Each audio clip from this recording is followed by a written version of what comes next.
Beaufort County Board of Commissioner meetings is now called to order. If you would, please join us in our invocation and our pledge. Vice Chair will lead us through our invocation, and Commissioner Porter will do our pledge. Let us pray. Eternal God, our Father, we are grateful and thankful that you have allowed us to assemble here one more time. We ask you to order our steps and lead us and guide us by thy Holy Spirit, that we may make wise and prudent decisions for your people. In Jesus' name we pray. Amen. I pledge allegiance to the flag of the United States of America and to the republic for which it stands, one nation, under God, indivisible, with liberty and justice for all.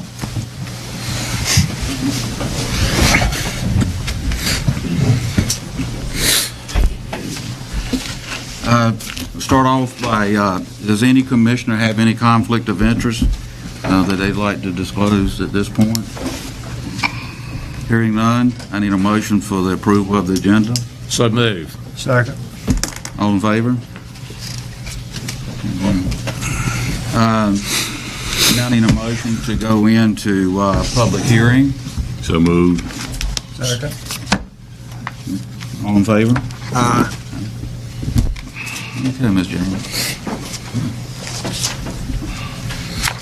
The first public hearing is for a petition to name a private road, to assign a name to a private road of approximately 450 feet in length, which connects to Mordecai Lane in the Bath Township. The proposed name is Nirvana Circle. If anybody has any comments on that, you can come up at this time.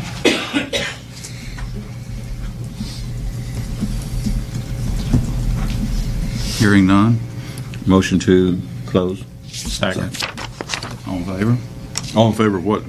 Getting out of We're just getting out of this and we'll start. Okay, getting out of the number one. All right. Okay, Jamie, we can go to The second public hearing is for a petition to name a private road, to assign a name to a private road of approximately 1,000 feet in length, which connects to Frederick Road in the Chakawindi Township. That private road is located approximately 3,000 feet south of the intersection of Frederick Road and NC Highway 33 West. The proposed name is Trejo Road. That's Trejo Road. If anybody has any comments on that, you can come up at this time. hearing none. Motion to close. So moved. All in favor? Motion to go into the last session of public hearing. And the third public hearing is for a proposed text amendment to the Beaufort County subdivision ordinance, which clarifies the number of principal residential dwellings allowed per parcel. If anybody has comments on that, they can come up at this time. Motion to go into the public hearing for this particular item. Second. All in favor? Sorry, go ahead. Should I go through that again? No, we're good. We're good.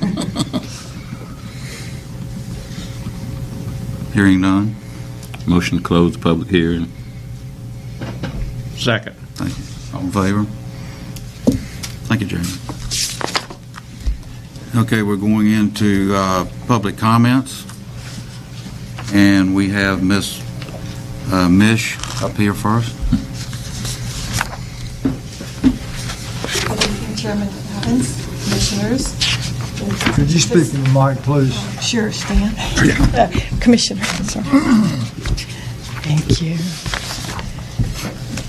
I'm speaking about the detention facility again, using the word jail as before. Has planning for a new jail begun? Are we waiting for a catastrophic event or still in denial? When the power goes off, security cameras fail, and the doors in the jail are in failure, how vulnerable to tragedy are we? Is this not the loudest of wake-up calls? How can we walk around with the knowledge of this? Our jail failing is a failure, as it cannot be denied the power has and does go off in the jail. We are all held hostage in this county by the elephant in the room. That is, this project was once a green light. Here we are again with no accounting for the human factor when punitive budgeting takes the day. Locked up by hardline ideology, no matter how badly we need a new jail. It states on our jail website the noble words honor and dignity. What kind of honor and dignity are we giving back to those in the Sheriff's Department who are called to work so hard on our behalf, who do just that, serve instinctively, selflessly, empathetically to give honor and dignity? What have we done to those in uniform who faithfully go to work putting their lives on the line to honor their duty to maintain our civil society? What level of disrespect is this, leaving them to bear the disaster we call a jail? To be party to what in this 21st century is not even a faint resemblance of what a jail should be. We disrespect their colleagues in uniform, the firefighters, the EMTs, called to the jail who cannot maneuver their stretcher for constraints of the space. What about disrespect of the jail staff who have no means of decontamination of their person, who are sent into peril with their wards during evacuation, forced to leave their families behind, stand in as human sally ports? Are not the volunteers who offer so much toward detainee rehabilitation disrespected when turned away for lack of space in the jail? And here we stand with no iota of respect for the plight of the detainees who need to get their lives on tracks, the unfortunates who need but don't have access to video counsel with their attorneys because, again, lack of space in the jail. We are pathetic. What has this battle of the jail reaped? What has it done to the morale of those living with it daily? Where do we stand on morale for our community? Here are the issues where we have gone astray that can only be rectified by having a new jail. Inadequate staffing, security, insufficient storage space, no laboratory in the medical area, no secure conference room, no room for administration and their offices, no secure transitory passage between the outside and the jail, no staff bathrooms, no staff showers, inadequate housing where detainees need to be kept from one another or have special needs.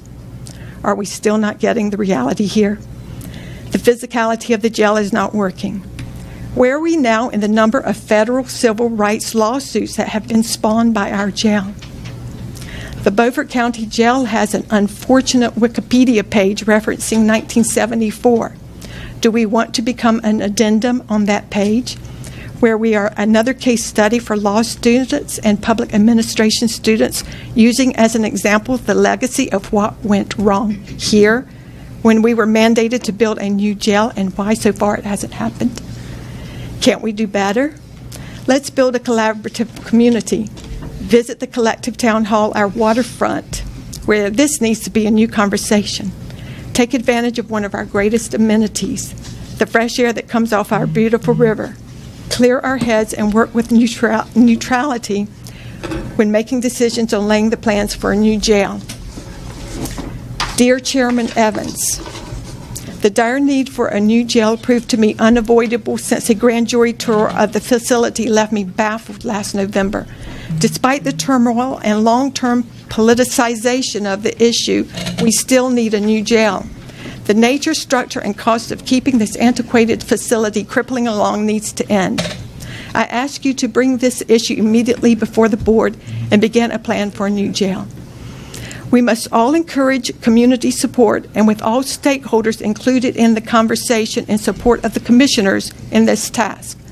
Clearly, an organized effort needs to begin to correct past misinformation and entrenched mindsets. Our citizens who've never toured this jail need access to informed discussions and presentations given and sanctioned by our Sheriff's Department, the DA, and our commissioners.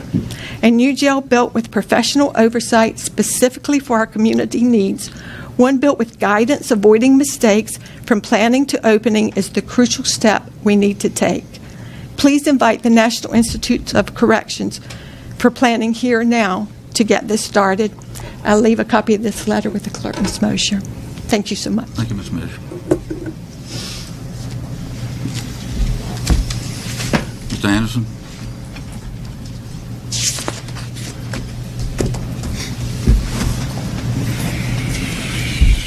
Good evening, commissioners and citizens of Beaufort County.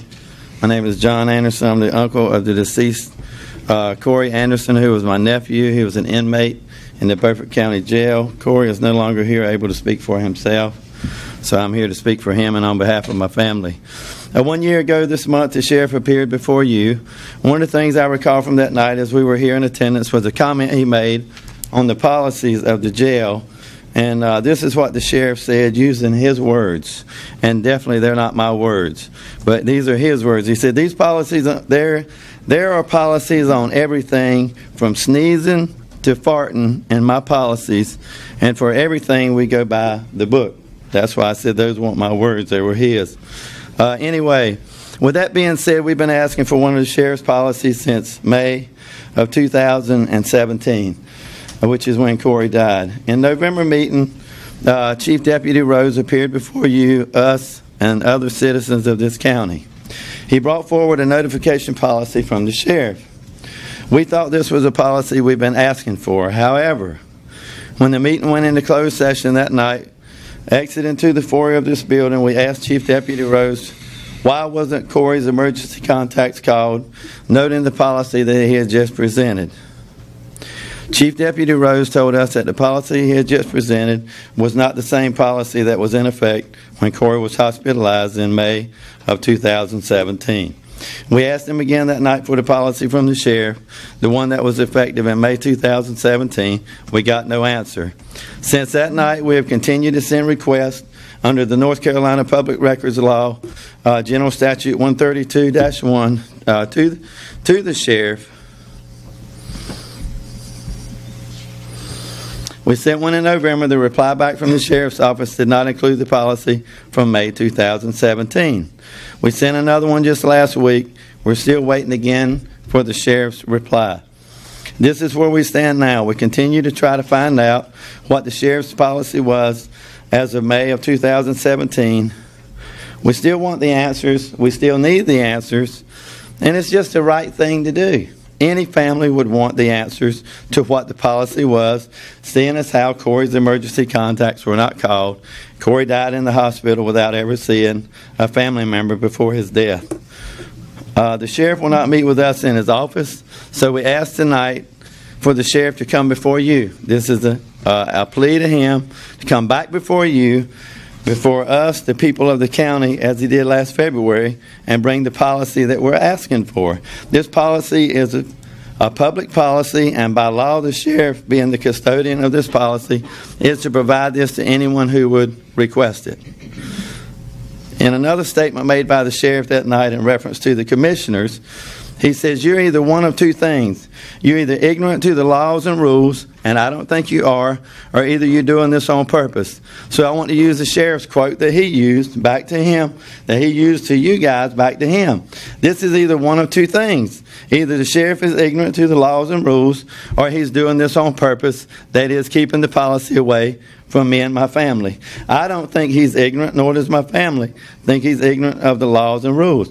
I just think he's keeping them from us. Nor do I think, or my family think, that he cares how much that this could eventually cost the county. If he did, I believe he would do more and would have done more, including anything that he could do in order to help me and my family find out what the policy is, why Corey would be allowed to die without ever talking to a family member, why no one was ever called. Lastly, I ask you commissioners, how many of you guys truly care, and I'm piggybacking on some of what was said a while ago before I stood up by the lady that spoke about the jail. How many of you guys truly care about the health and welfare of the inmates and citizens of this county? Commissioner Richardson has worked with me in some way, shape, or form, at least been a listening ear for me. No one else that I know of you commissioners have been willing to do that. So I'm asking you tonight, how many of you really care? How many of the citizens of Beaufort County really care about what I've talked about since May of 2017 concerning my nephew, Corey Anderson? That's the question of the night, maybe the question of the day, maybe the question of this whole thing. Does anybody really care about what happened to Corey? If you do, then I'm asking you guys as commissioners to at least see if you can get the sheriff to come back and talk to us and at least tell us what the policy is. That will give us a little bit more understanding about why maybe things happened to Corey like they did. Thank you guys for the opportunity to speak tonight. And thank God for this country, the United States of America. Thank you, Mr. Anderson. Yes, sir. Thank you. Mr. Peterson? Yay. For the presentation. Yep.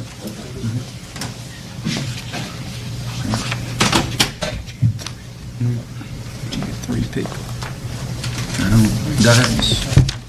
There's only two. Don't give me all of that. Now, these went to the agenda, so they went to the... This will just be over.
Good evening. Trying to hit that lights back there.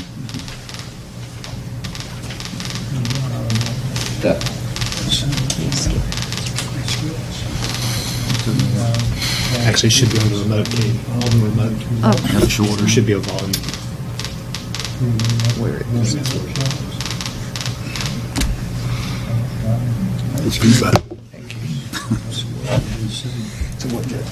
It's a little bit of feedback coming through.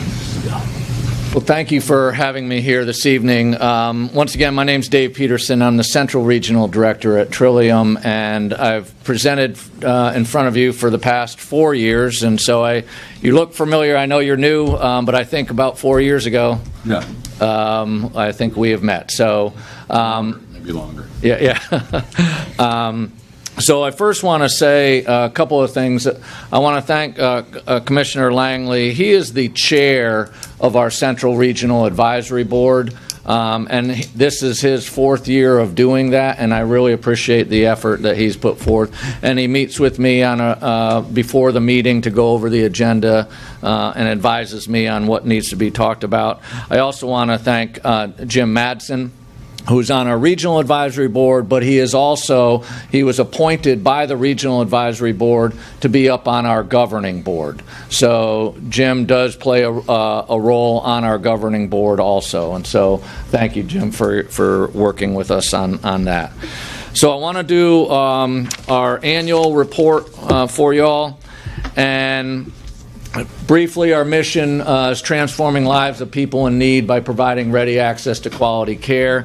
These are the topics I'm going to hit tonight on our coverage changes, some very, very big legislative changes that are coming our way, some funding changes, partnership changes, organizational changes, and then at the end, some county-specific data to Beaufort. As you can see, we are going to get ready for some major changes coming up. But before we do that, this is just who we are. We cover 26 counties. We have a total population of about 1.4 million. And I use that as an example because there's another managed care organization in the state that only has 4 counties: Wake, Johnston, Cumberland, and Durham. And those 4 counties in that managed care organization still has 400,000 more people than what we have in our 26 counties. Okay? And so that being said, we have 205 Medicaid eligible individuals. Last year we served about 54,000 people for mental health, developmental disabilities, and substance use services. What folks sometimes misunderstand is that we do the services. No, we do not do the services. We contract those mental health, developmental disabilities, and substance use services out to about 500 provider agencies in our 26 counties. Last year, service cost was about $355 million. Okay? We manage a wide variety of counties. Terrell County is our smallest county that we manage at 3,800 population, and New Hanover County is the 8th largest county in the state, and we have everything in between, including Beaufort County. We cover services over 12,000 square miles in our catchment area. This is just a map of what we look like, and you can barely tell the difference in the green.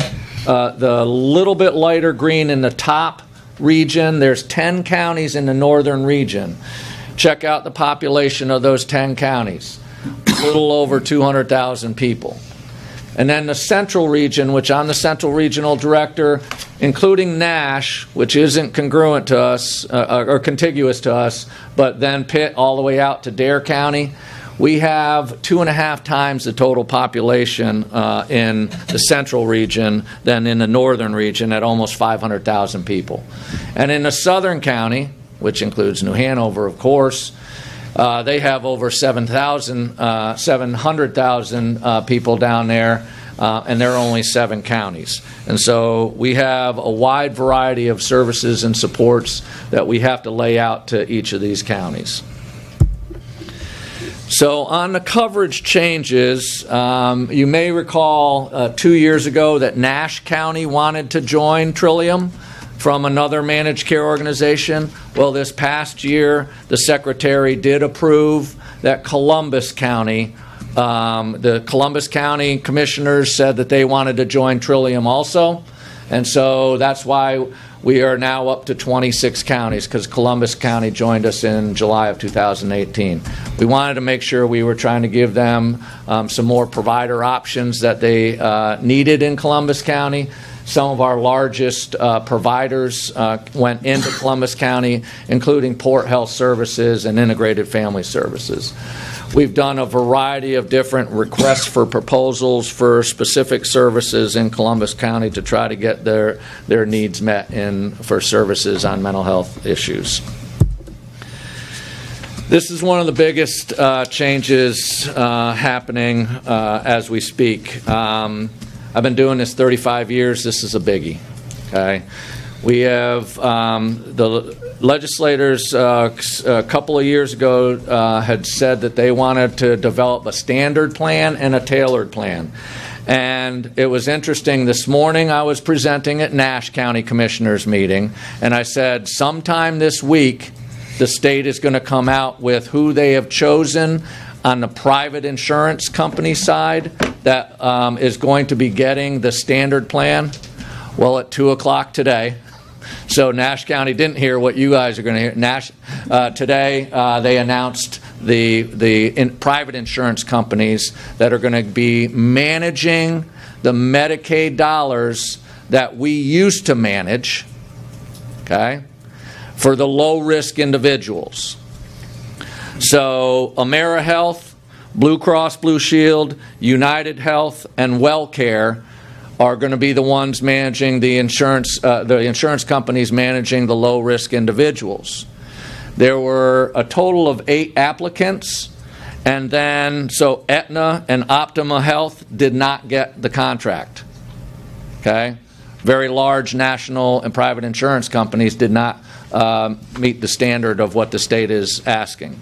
There was 2 other applicants. Carolina Complete Health, which is a provider-led entity managed by the North Carolina Medical Society.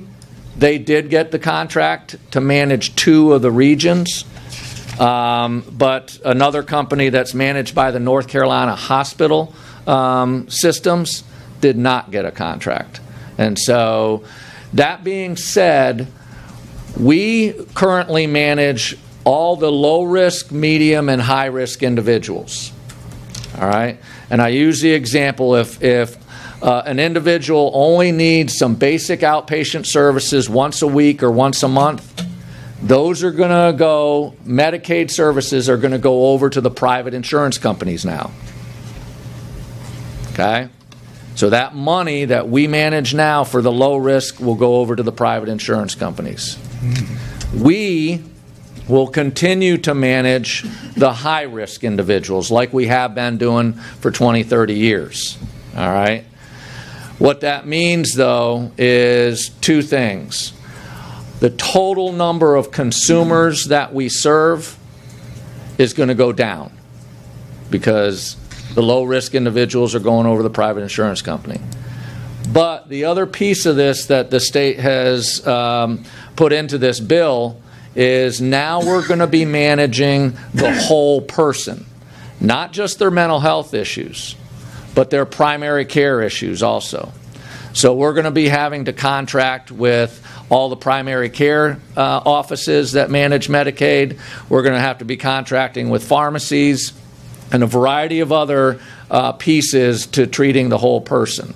So when you look at it that way, yes, we're going to be serving less individuals, but we're going to be serving the whole person.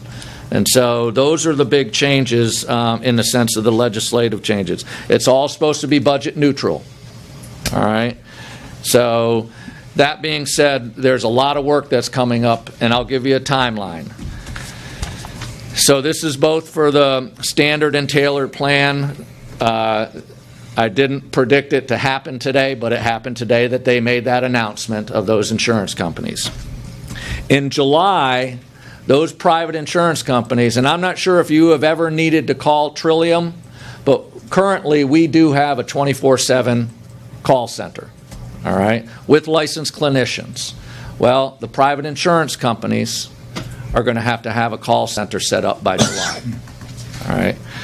Then in July through November, they're going to be starting to set up the regions in which they are going to be rolling out the plan, and they're going to be rolling it out in 2 phases.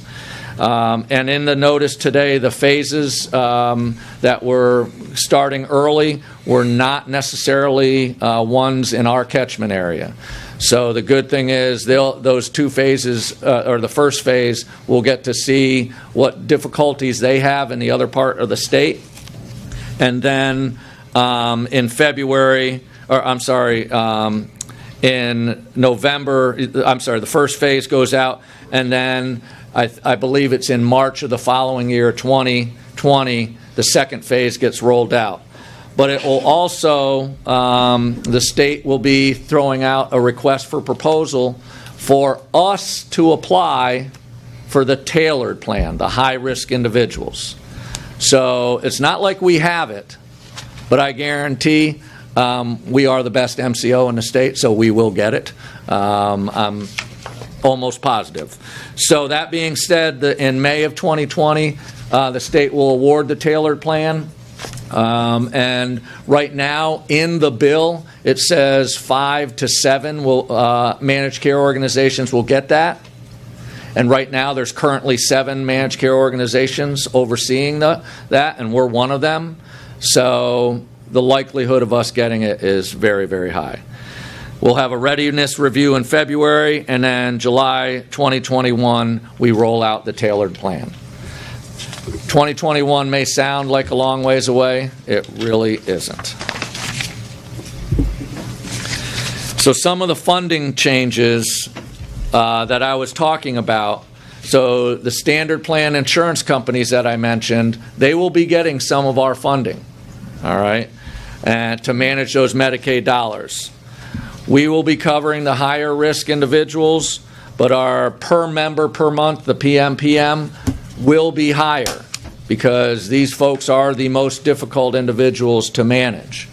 But like I said, our numbers, total numbers of people that we will manage will be lower. And that we'll be managing the whole person. And this is as the state moves towards this new 1115 waiver in order to implement this system, which is, once again, cost neutral.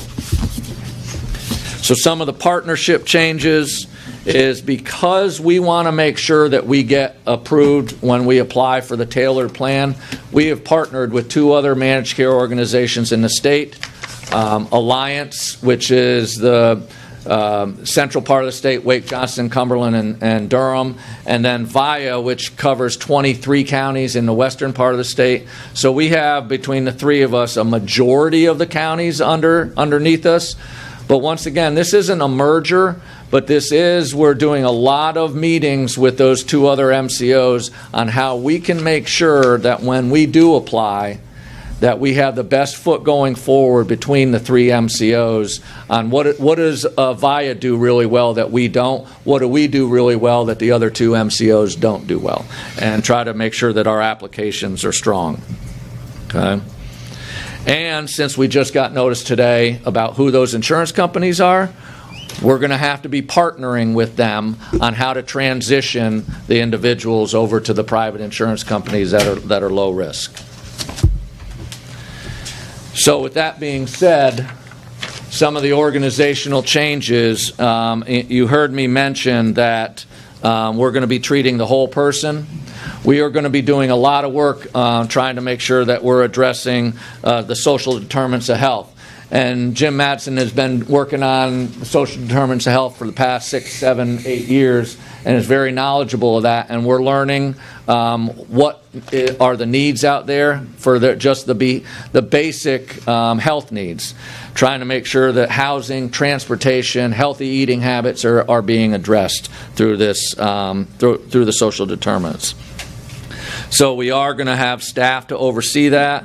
We will need to make sure that we're working closely with the DSSs and the health departments in this transition, because they manage a lot of the same individuals that we manage. And with that being said, we are going to need to be hiring another psychiatrist, because we were paying money to outsource the utilization management of all the denials of authorizations, and we're bringing that in-house now and needing a psychiatrist to do that. On the opioid funding, you may recall that the feds gave some cures funding, and last year Trillium spent a little over $3 million, and we served 1,880 individuals with that $3 million. We have been participating in a variety of opioid coalitions, and Beaufort County has been part of the second judicial district opioid coalition that is pretty aggressive on going after some federal and state grants to help address the opioid issue. On another big event that obviously has impacted a lot of us, we had a lot of internal and external tasks dealing with the hurricane. And so we put out a web page and got about $30,000 donated to us for food, clothing, and hygiene. We had 4,000 care packages delivered to various shelters. We had 1,500 comfort kits for children put together. We stocked the pantry for our transition to community living members, which is under a class action lawsuit at the state. We had 1,000 backpacks that were all packed by our counterpart in the western part of the state, Cardinal Innovations, and they delivered those to us.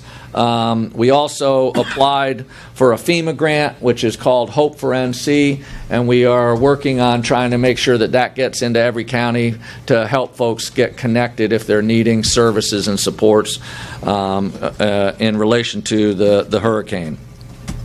This is the last bullet is a prediction of what potentially could occur because of the devastation of the hurricane. A 2 to 4% increase in services for adults needing mental health services, a 50 to 60% increase in services for children under 13, and a 35 to 45% increase in services for kids 13 to 18. We have staff on the ground seeing a lot of different responses to how people are dealing with the hurricane. Some have been immediate right after it occurred. Some people, it's now just starting to hit them because they still aren't back at their home. All right, and so we're really trying to work with folks to get back to where they were before the hurricane. One of our system of care staff was listening to a FEMA expert that was in Craven County about a month or two after, and basically he said to the New Bern folks, this is a 3 to 5 year process to get this town back to where it was. And so it's had a great impact on our communities. So lastly is the number of individuals that have been receiving mental health, developmental disabilities, and substance use services. For Beaufort County, we had 2,880 individuals total. We had 2,241 receiving mental health services, 752 receiving substance use services, and 334 receiving intellectual and developmental disability services. But if you try to add that up, some of these folks received duplicative services, and so it's much more than the 2,880. Okay, so. And that's my annual report, and if any of you have questions, I'd be happy to answer. Sure. I have 2 questions. Are y'all totally government funded, or do you take donations? We are 85% of our budget is Medicaid, about 13% of our budget is state, and about 1 to 2% of our budget is county. And so we are a state/local government-run agency, yes. But the second question is, when you said that you're all going to care for the whole body, is that housing too? Yeah, we have a housing department right now that does a lot of, they apply to a lot of federal grants for housing. And we've been doing that for a long time. We are just now going to be needing to step that up a little bit more. It's not that we are going to be providing housing. It's of the money that we have now, because we're not getting any additional money. But we are going to be trying to make sure folks are linked to the appropriate housing resources. That will be a function of this. I have one more question, Mr. Chairman. Sure. Charlie. In this housing, do you use group housing or single dwelling housing, or? We have all varieties of housing. We have group homes, we have independent living apartments, we have services for individuals that are in their own home where we go into the home. So we do a variety of types of living arrangements. We had to convince the state what their definition of housing was in regards to the class action lawsuit, because the class action lawsuit was trying to get folks out of the state psychiatric hospitals, but they would only consider bricks and mortar as housing, and we said you need to take a look at trailers and mobile homes as housing also. And I think this past year, after 4 years of negotiation, they finally consider that now housing. Because... Mr. Chairman. Mr. Booth. I heard you say that these 4 private insurance agencies have to have a call set up. I think it was by February, by March. By July. By July. Yeah. Now, do they have to be in our captured area, or they can just be in anywhere in North Carolina, or do they have to be in our area where our people, just as long as our people can be accessible to it? Yeah, it's a call center, and so like our call center right now is just in Greenville, but we cover all 26 counties. Okay. And so it'll be someplace. So each one of those private entities is going to have someplace in our region. Well, someplace in the state because those 4 companies are going to be statewide. Okay. Yep. Another thing I saw, 356 million, 355, well, it's close to 356 million and 555 providers. Yeah. How many of those providers was in our Beaufort County area? I don't know the number off the top of my head, and I can get that number for you, though. But we have, and let me clarify, providers can be a single licensed independent practitioner, okay, to a company as large as Easter Seals, that has 500 employees. Okay. Okay. So the numbers are just out there. I mean, they're real dollars. Yes. But because it's 555 vendors, that means it could be, like you said, several different participants. Yep. Thank you, Mr. Chairman. Mr. Peterson, let me ask you how many psychiatrists you have for 26 counties? Trillium has one. Anyone else? Well, how many consulting psychiatrists do you have in the district that serves the district? We have a contract with a company called BHM, which is a national company. And I don't know the total number of employees that agency has. Mr. Chairman, I have Yes, sir. one question. So, Fine. when you set up these housings, whether it's a group house or a single dwelling or whatever, do you have any problems with the neighbors that live close to them?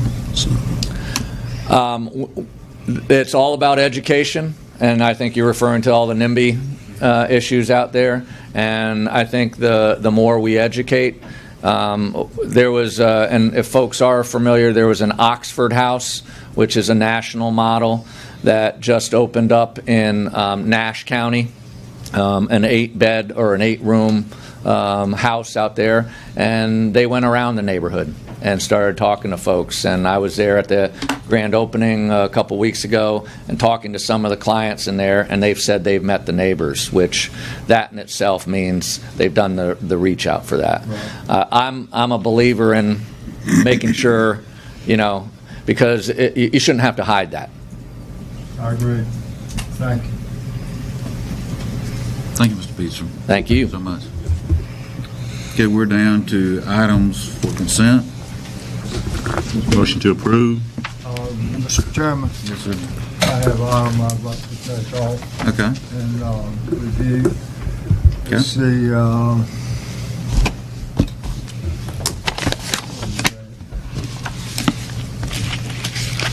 it's the schedule for our workshops. I got 10. What item is that? 10.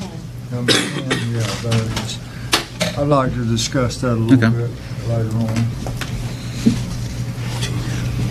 Anyone else?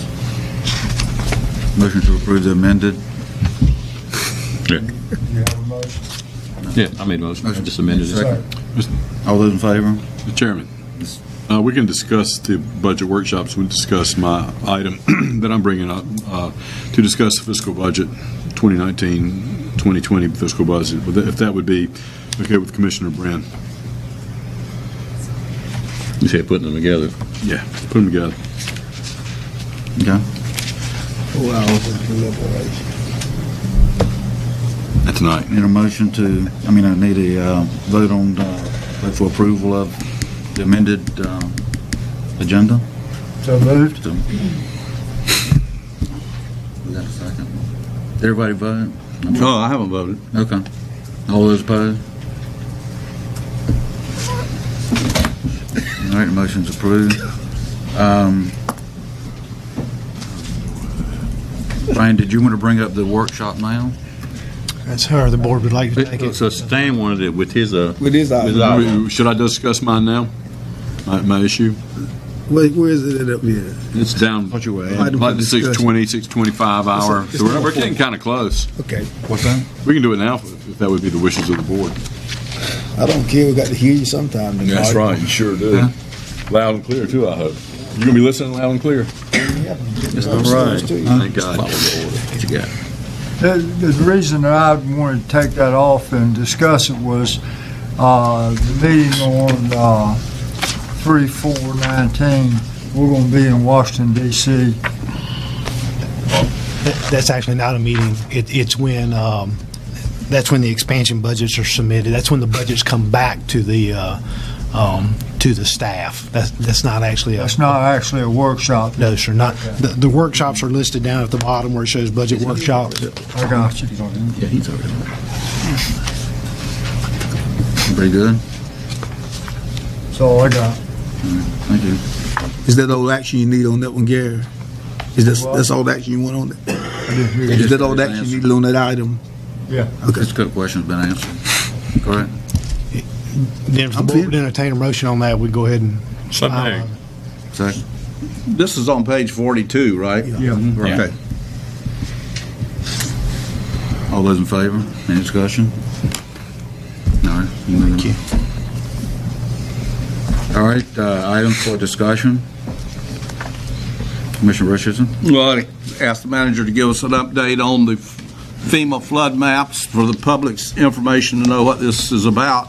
We're spending about $5 million a year, people of Beaufort County, to buy flood insurance, and all we need is the maps to be approved so the commissioners can approve them so they can be enforced by the building inspectors, and you're going to put $5 million in your pocket. We've got people that are paying as much as $4,000 and $5,000 for flood insurance, and some of those people won't even have to buy flood insurance if we can just get this stuff approved. I'm just, Mr. Chairman, Yes, sir. Yes. I'm just wondering, the reason that Ed and myself and our lobbyists didn't go to Washington, D.C. because of the shutdown. And I'm just wondering, is there lobbying in the State House and Senate and in the United States Senate to keep this in place? If I can address the overall piece, and I'll catch that as we go through. If you'll recall, we reported at the last meeting that the letter of final determination, which is the letter that the state submits to the federal government, to FEMA, to request approval of those final maps, was submitted in January. During that time, the federal government was shut down. We've received no update from FEMA since that time. I have reached out and contacted Senator Burr's office, Senator Tillis's office, and we've had conversations with their staff. That was during the shutdown. They told us that as soon as the shutdown opened back up, that they would have their lobbyists or their legislative folks work on that. They both recognize the issue very clearly. We have not had any contact with Representative Jones's office, simply out of respect for the situation that's going on right now. And for what I understand, it's simply a matter of it processing through FEMA and that letter coming back. Don't know what impact the federal government shutdown has had on that, how long it's going to take them to get back up to speed. But that's the update that I have as of today. Okay. The employee travel policy is the next item. Yes, go ahead. And it came up at the last meeting when the auditor discovered that there were some expenses that were being paid without receipts being submitted. There is a copy of the travel policy in the book, and I've read through it. And the only thing that I can find in there, because it is very clear that you're going to have receipts, and they have a per diem set up for each day by each meal, for what is allowable for meals for county employees that travel.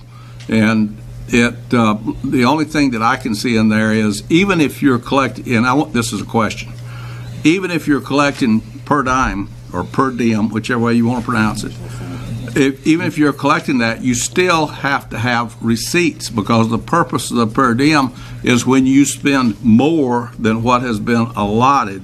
So you still need receipts for your meals. Is that correct? That's correct. Okay, and that's a clear policy. Employees understand that.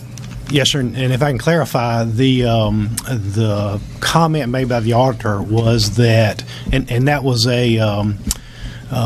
an opinion by the auditor. Actually, the auditor, in doing a test of reimbursements, on one reimbursement found a non-detailed receipt.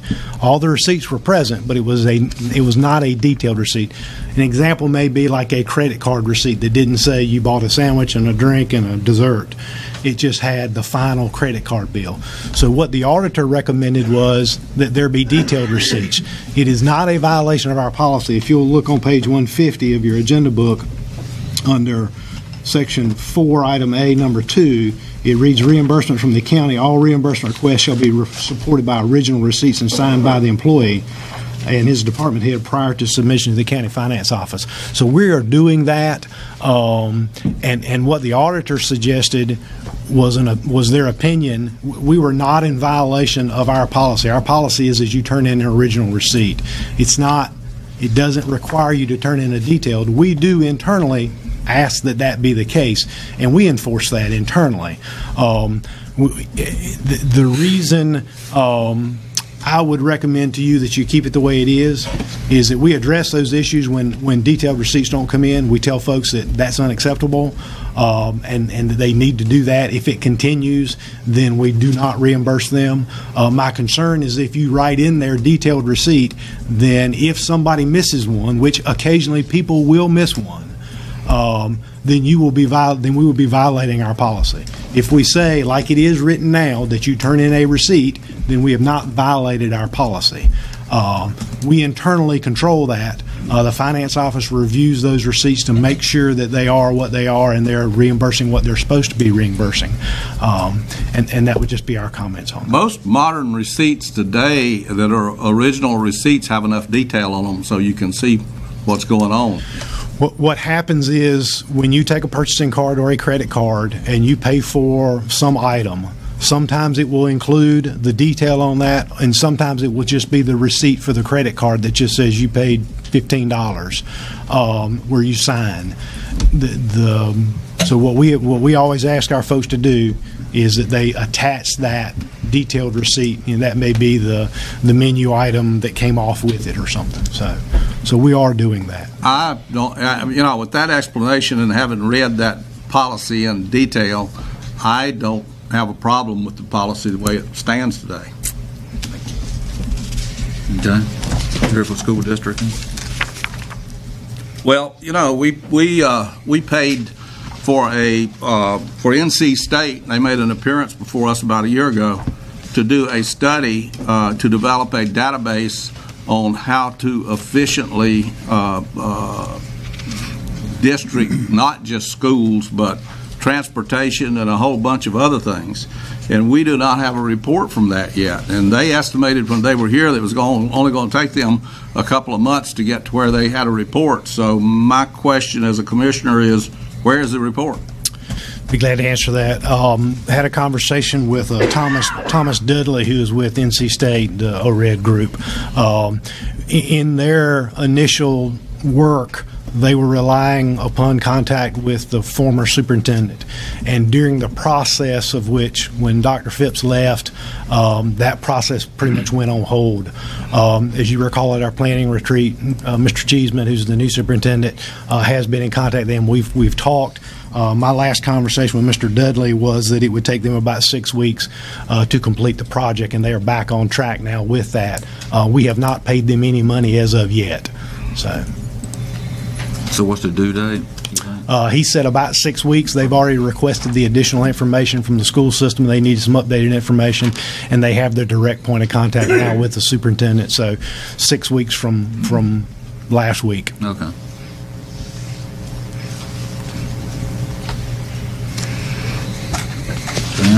Ready for All right. Yep. Go ahead. Oh, no, we don't need to do that. I came in today, got on the computer, checked it out. Looks like it's been blocked. Looks like Twitter's been blocked as well. Barracuda. Barracuda. If I could address Talking that. about Hart, band Hart, Barracuda. No, that's the county's defense system. Is that it? If I could address that, please. Barracuda has engaged. Is that what you're saying? Yeah. In conversations with our IT folks, the Barracuda Web Security Gateway was implemented in February of 2011 and has been under place since then. We block all social networking sites We do that through what is called content filtering, and there's a ton of other things we content filter on. And we also have web application filtering. So the comment about Facebook, that's blocked under content as a social media platform, and it's also blocked under the web application under the Facebook piece. So Does that include the sheriff's office? the sheriff's office has a couple of computers that are not blocked, and they use that for investigative purposes, because you'll be amazed Makes at what sense. people will makes put sense. on their Facebook page. Makes sense. Oh, boy. But there's a content filtering policy that the county has through our IT folks, and there's some standards that come through Barracuda, and then we can change the defaults. But the majority of the stuff that you shouldn't be looking at is blocked, and it works very well. Well, it is a big time usurper. So Okay. it's good that that's taken care of. Thank you. 19th. When I came in for my first meeting, it was completely open. I'm sorry. I think what happened, what may have been, we asked our IT folks about that. What may have been is you may have had something cached on your machine or cached on your phone. I don't know. But they I was able to navigate. Now, I will tell you this. All the years I was commissioner before that, Chrisman and I, we didn't even bring it to commissioners. I said, let's block it. And he said, I'll get right on it. So it was blocked. It stayed blocked. And it stayed blocked all through the last 4 years. And then all of a sudden I get on the board and it's unblocked. I thought I'd make mention because it is a time waster. You ready for 1920? I am. And I'm glad I'm segueing into this after looking at the budget sessions, and they seem to be at a good time early in the month of May and middle of May, and looks like we're going to try to get this budget knocked out early. Now, it also appears that we have enough budget workshops.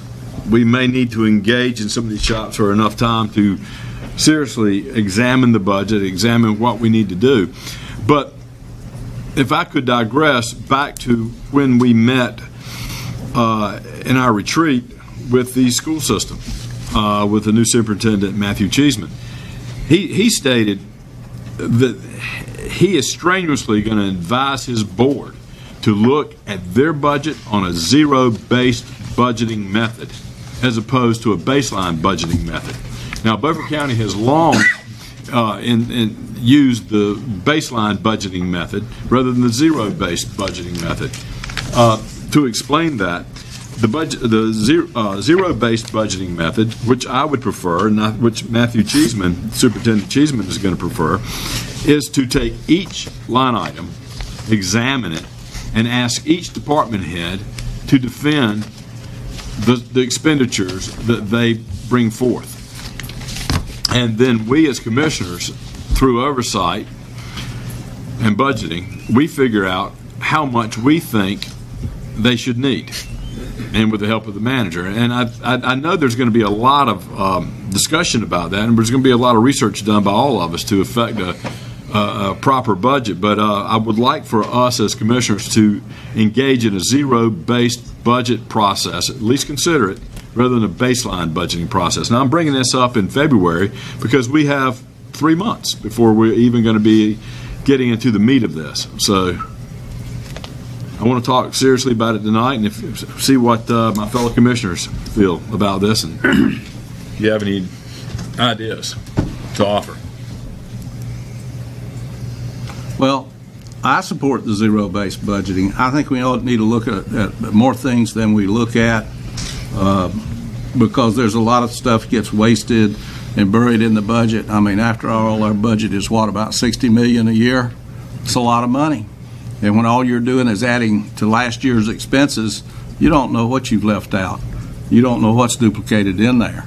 And we need to, I support the zero-based budgeting, and I've already made a motion prior to this that if we can't do the whole budget with zero-based budgeting because it's a lot of work, that we take part of the budget and do it as zero-based budgeting. And I bet you know exactly what part to do the zero. I'll take any parts, because whatever parts we don't get this year, we'll do next year, so we'll eventually get it done. But I want to ask one more thing. Now, we're supposed to have some numbers tonight, Anita. Yes. Do you have those? I do. I have a handout. It's on executive size paper. Is that at your desk? Are you going to have, with permission of the board, you're going to have to explain this to us. I'll be happy to. But you're going to need a magnifying glass. I apologize. It is a little small. It's a lot of information. So at our budget planning retreat last week, Commissioner Richardson did request that we provide 3 years history on the county budget, and you'll see that on the sheet of paper I handed out tonight. So what you'll see is both revenues and expenditures for fiscal year ended 2017, fiscal year ended 2018, and then the current fiscal year. And as I was putting this together, what I noticed is we've had a lot of changes in our programs and services over the last 3 years, and it didn't seem like I could just provide you with the raw data because it's not comparing apples to apples. So what I attempted to do at the bottom is I tried to make adjustments in each year to try to account for those changes in services and programs. And a good example of that would be, I think, the school resource officers that were added in this current year that we're in. So, you know, that bumped up this year's budget, and we did a tax adjustment to account for that. But if you look back at fiscal year 2017 and 2018, of course, those funds aren't in those years, so I added that back for those 2 years to kind of try to get us to an apples-to-apples comparison. So I'll try to give you a few minutes to review it and answer any questions that you may have. And I did just try to capture the very large items because, you know, everything changes from year to year. And that, in conclusion, I'm going to use that as a segue to my conclusion. No, we got motions.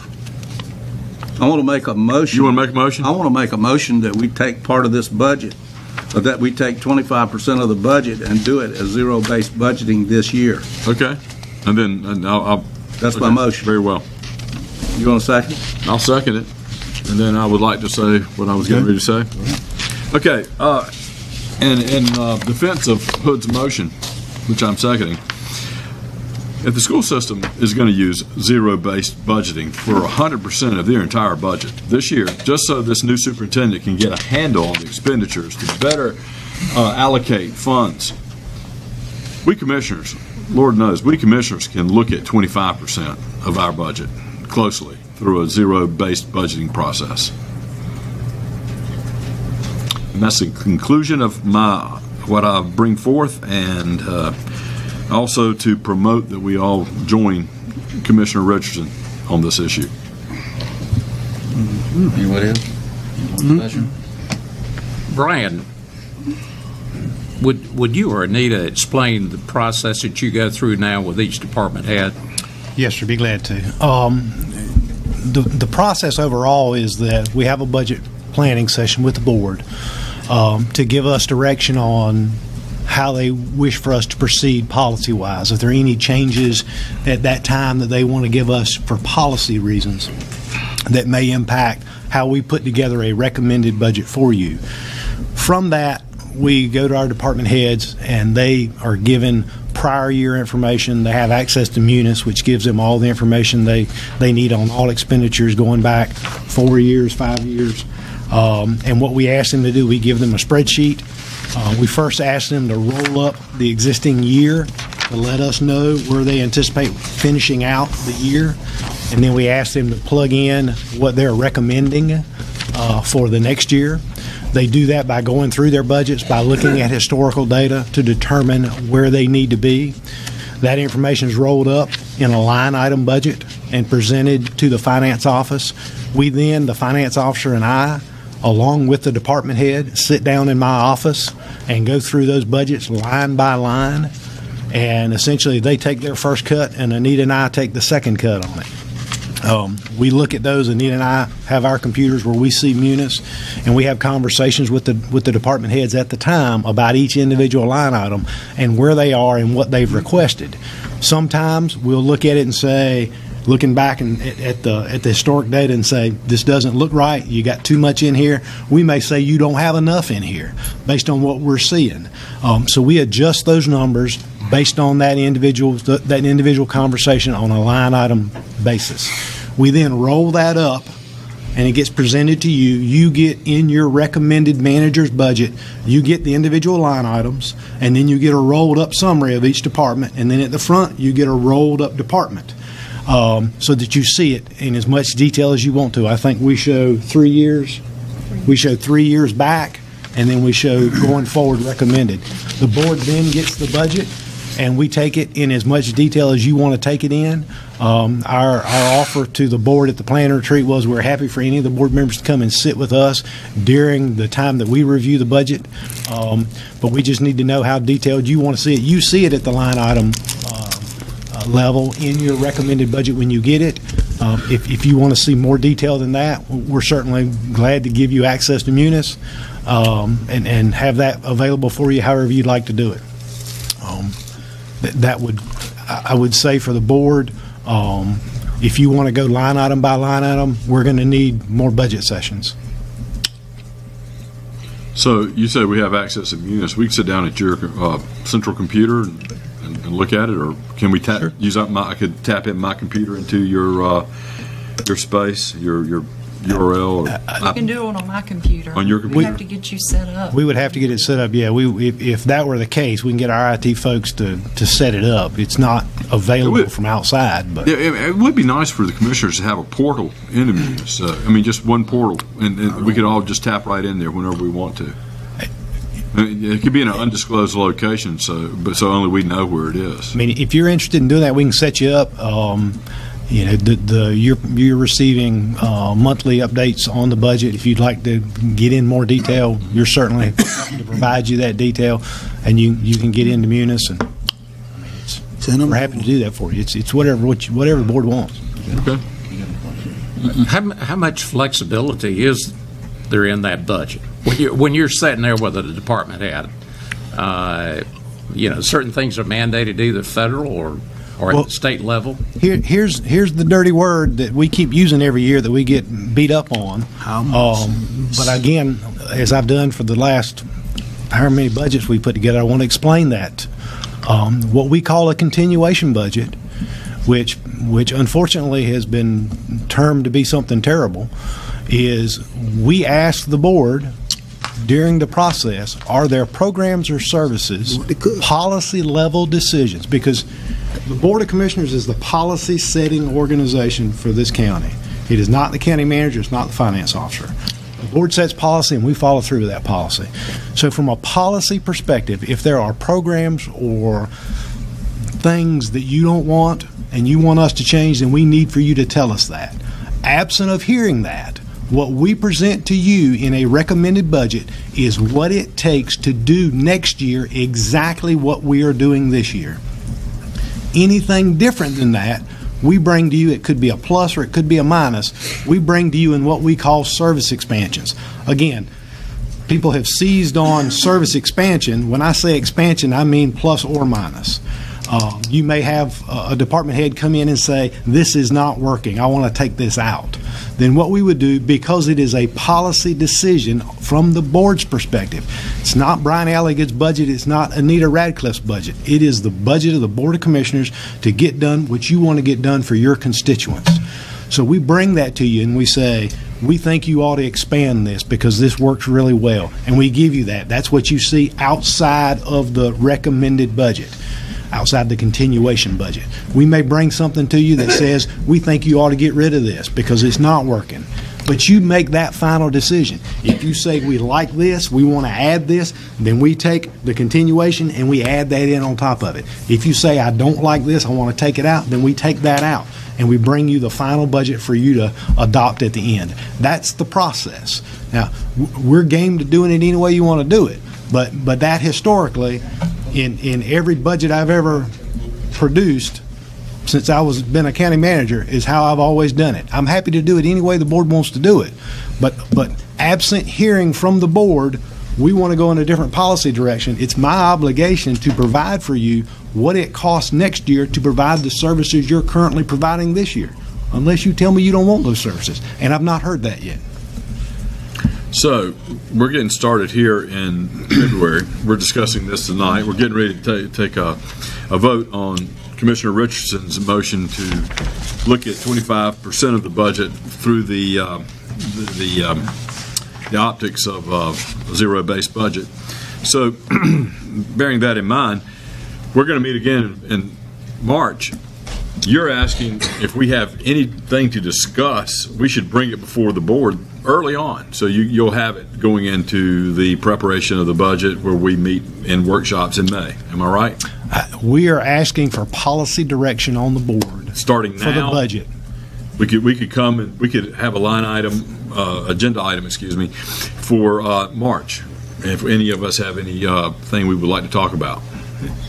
You could. I mean, that is what we were hopefully anticipating to get out of this last budget work planning retreat, so that we would understand where we were going. And that discussion at the end was where we said, unless we hear differently, we're going to give you what you got last year. If the board so chooses at the next meeting to say these are different things we want to do, we're happy to do that. We just need it in enough time to be able to put it into the recommended budget. Okay. Mr. Moran?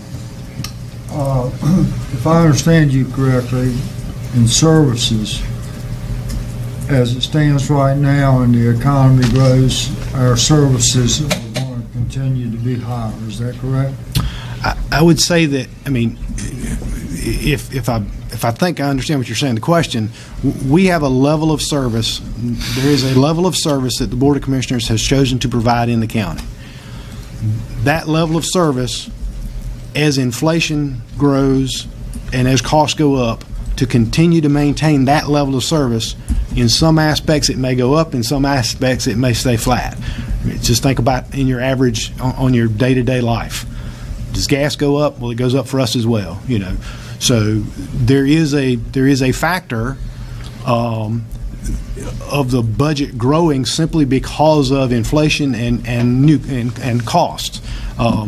If you believe that next year it will cost you more money to do exactly in your personal life, it's going to cost you more in gas, cost you more in this and that, then don't expect that it's not going to cost the county the exact same thing.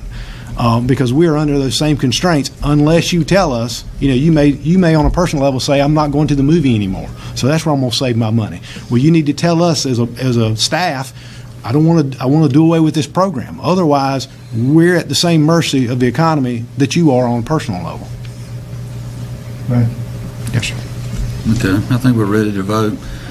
All those in favor of Hood's motion of zero-based budgets, and please raise your hand. For 25% of the budget. 25% of the budget, as stated. All those opposed? Y'all want to go more? Is that it? Okay, Mr. Chairman, I have a question. I think your observation is wrong.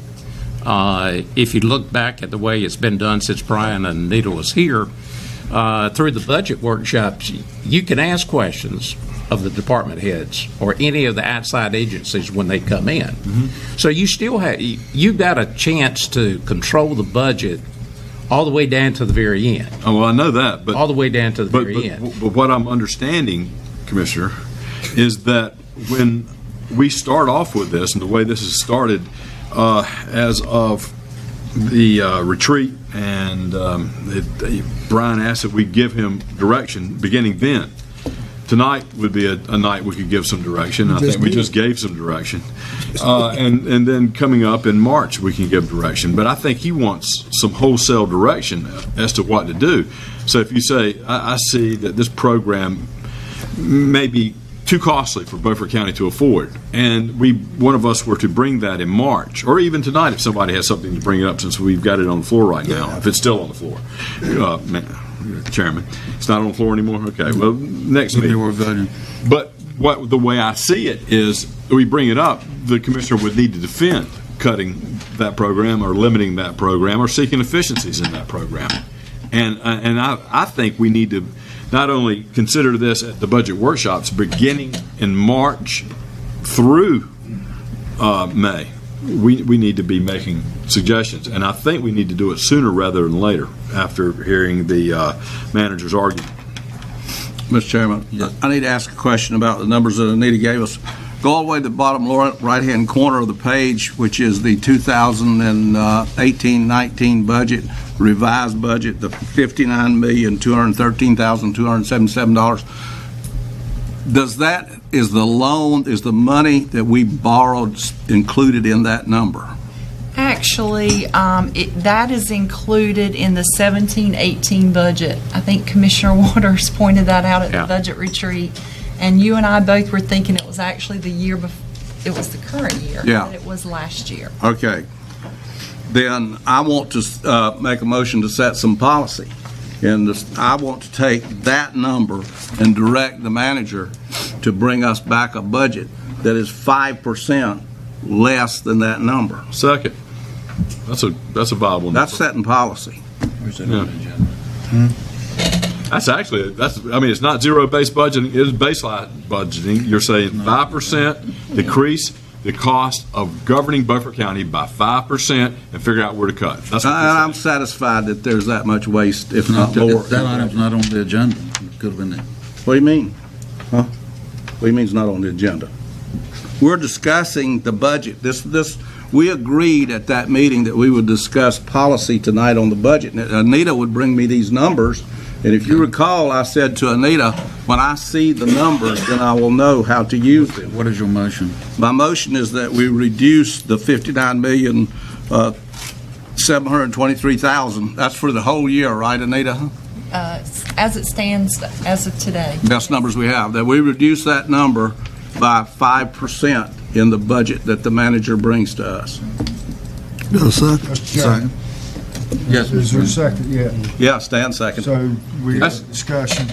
I think that if you want 5% out of the budget, then we can do that at the retreat.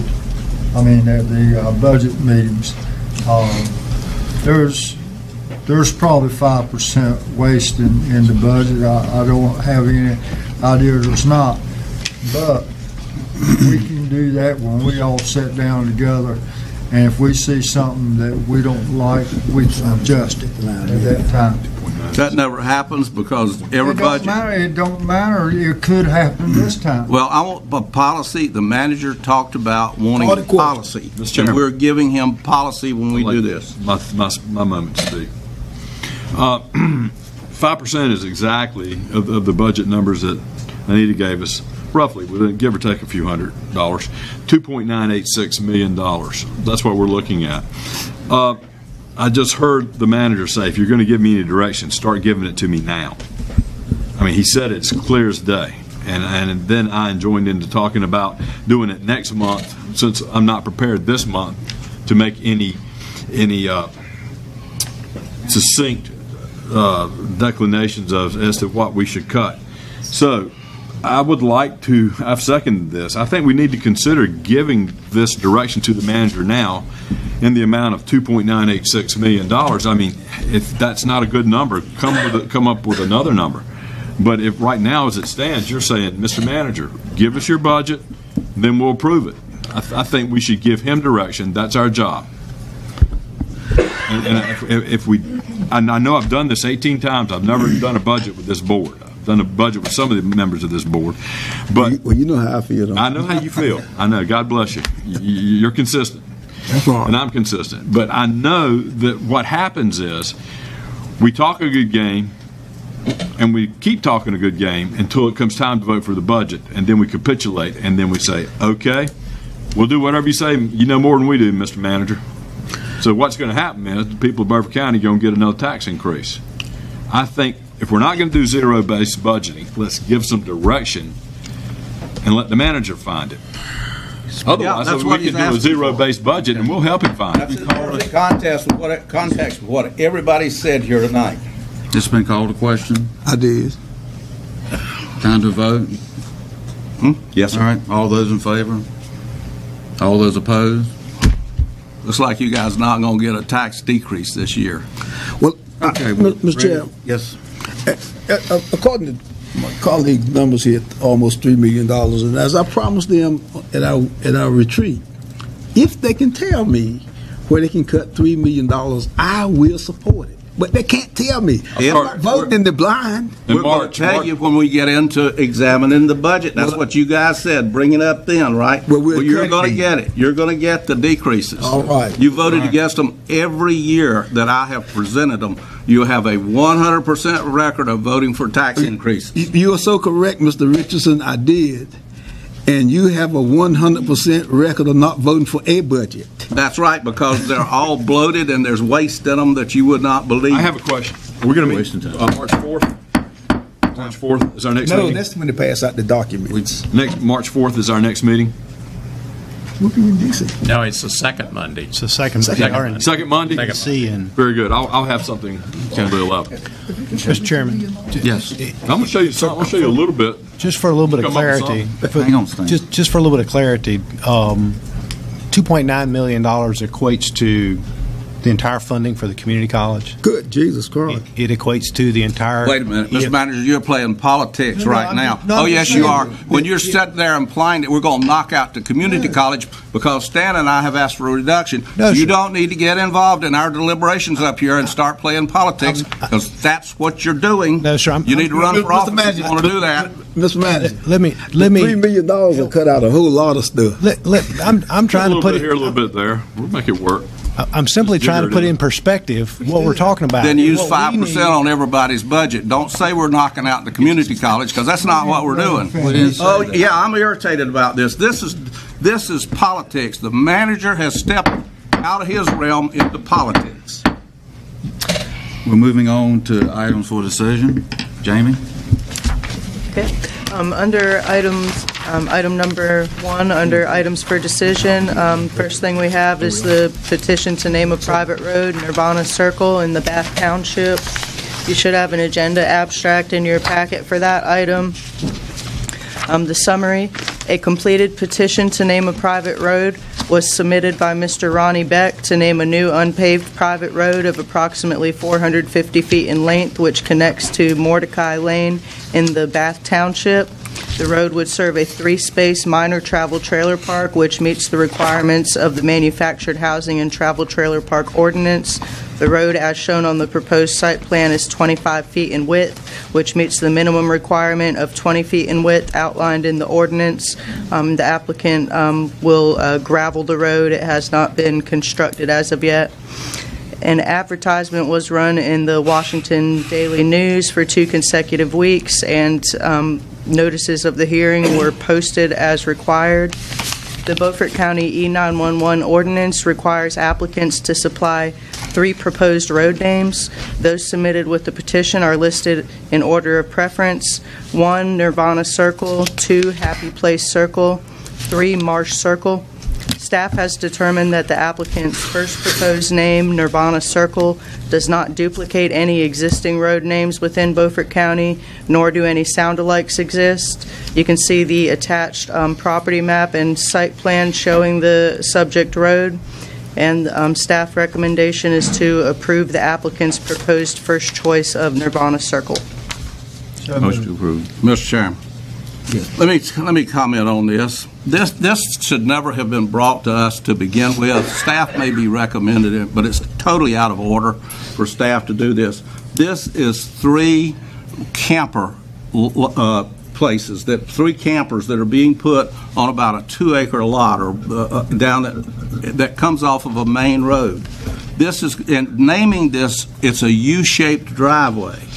Camper trailers are not residences. Our ordinance, and she tells me structures. I don't care. It's a structure is firmly attached to the ground and affixed to the ground as real estate or as a mobile home. If we do this, we are creating more problems. I've complained in here bitterly that every pig path in Beaufort County has a name on it. This is 3 units that's going to be used for vacation for a family. Let them put a mailbox up on the street like everybody else does, so that the mail carrier is not going down this, so that the sheriff and emergency services can find this. Camper trailers are not residences. They have to be moved every 6 months under our ordinance. So I'm asking you not to do this because you're creating a problem. It's totally unneeded. I have printed out 2 pages from the addressing ordinance that speak to this situation. I can pass it out. I thought it might be helpful for us all to look at it together. Thank you.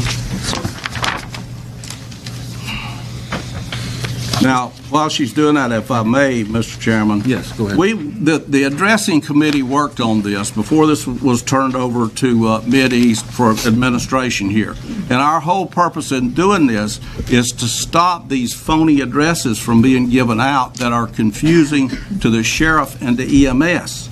Because Mordecai Road or Lane or whatever it's called is only about 0.3 of a mile long. So you're going on a road that's about 0.3 of a mile long, and now you're putting another street name on it for people to keep up with for what in a travel camper park is not a residence. It's a camper. It's used temporarily. So again, I'm asking you not to approve this. I've had a conversation with this lady. Well, the ordinance needs to be changed. This is their interpretation of what a structure is. A structure can be 3 pieces of wood nailed together. I'm an engineer. That's a structure. Okay, so what kind of thing are we talking about doing here? We need to stop what we've been doing in making things worse for EMS and the sheriff and making things more reasonable for the rest of us.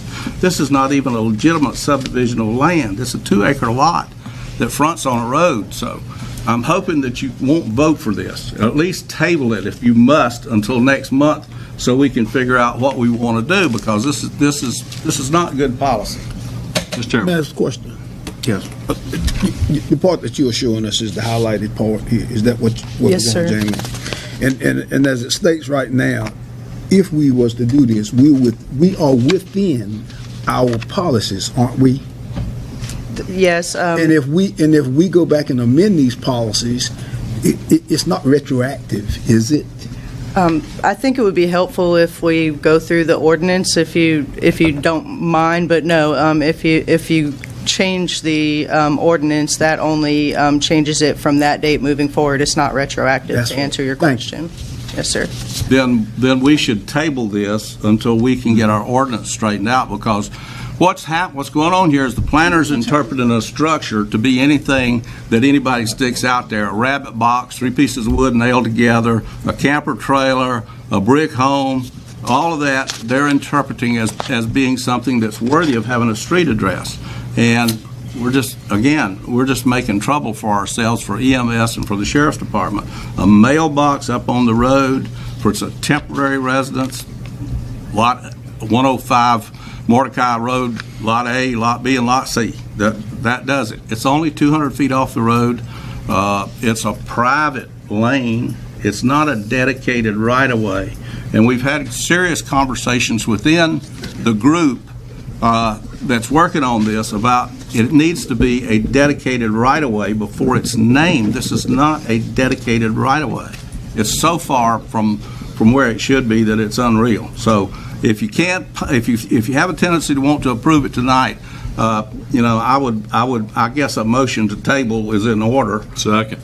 And let's come back and look at this thing again, because we need to toggle her absolute interpretation of what this ordinance is, so that these things are not, so that campers don't become permanent residences.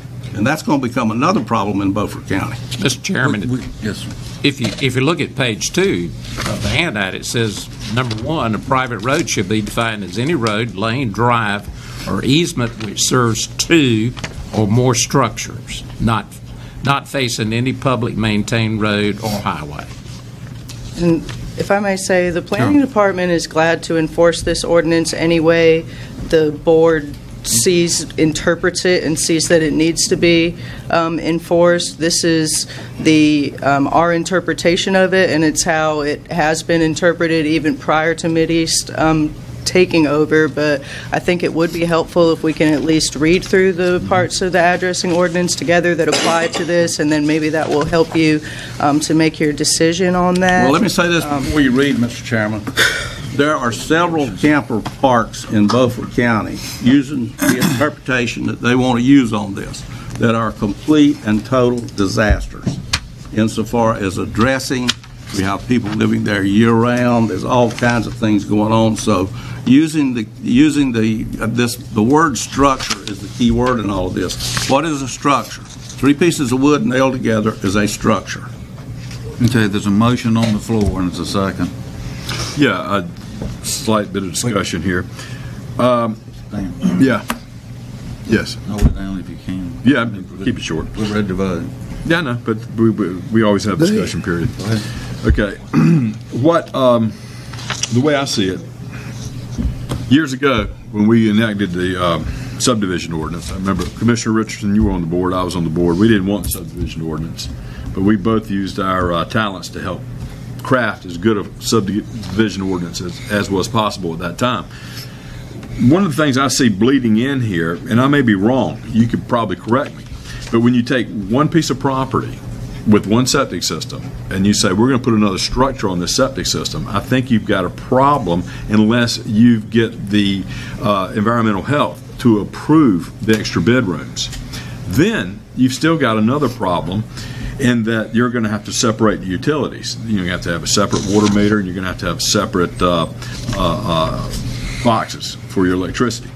Now, I guess that's the purpose for taking one piece of property and putting two structures, two residences, so that this complies. Because when I read this, this page over here, private road shall be defined as any road, lane, drive, or easement, which are two or more structures.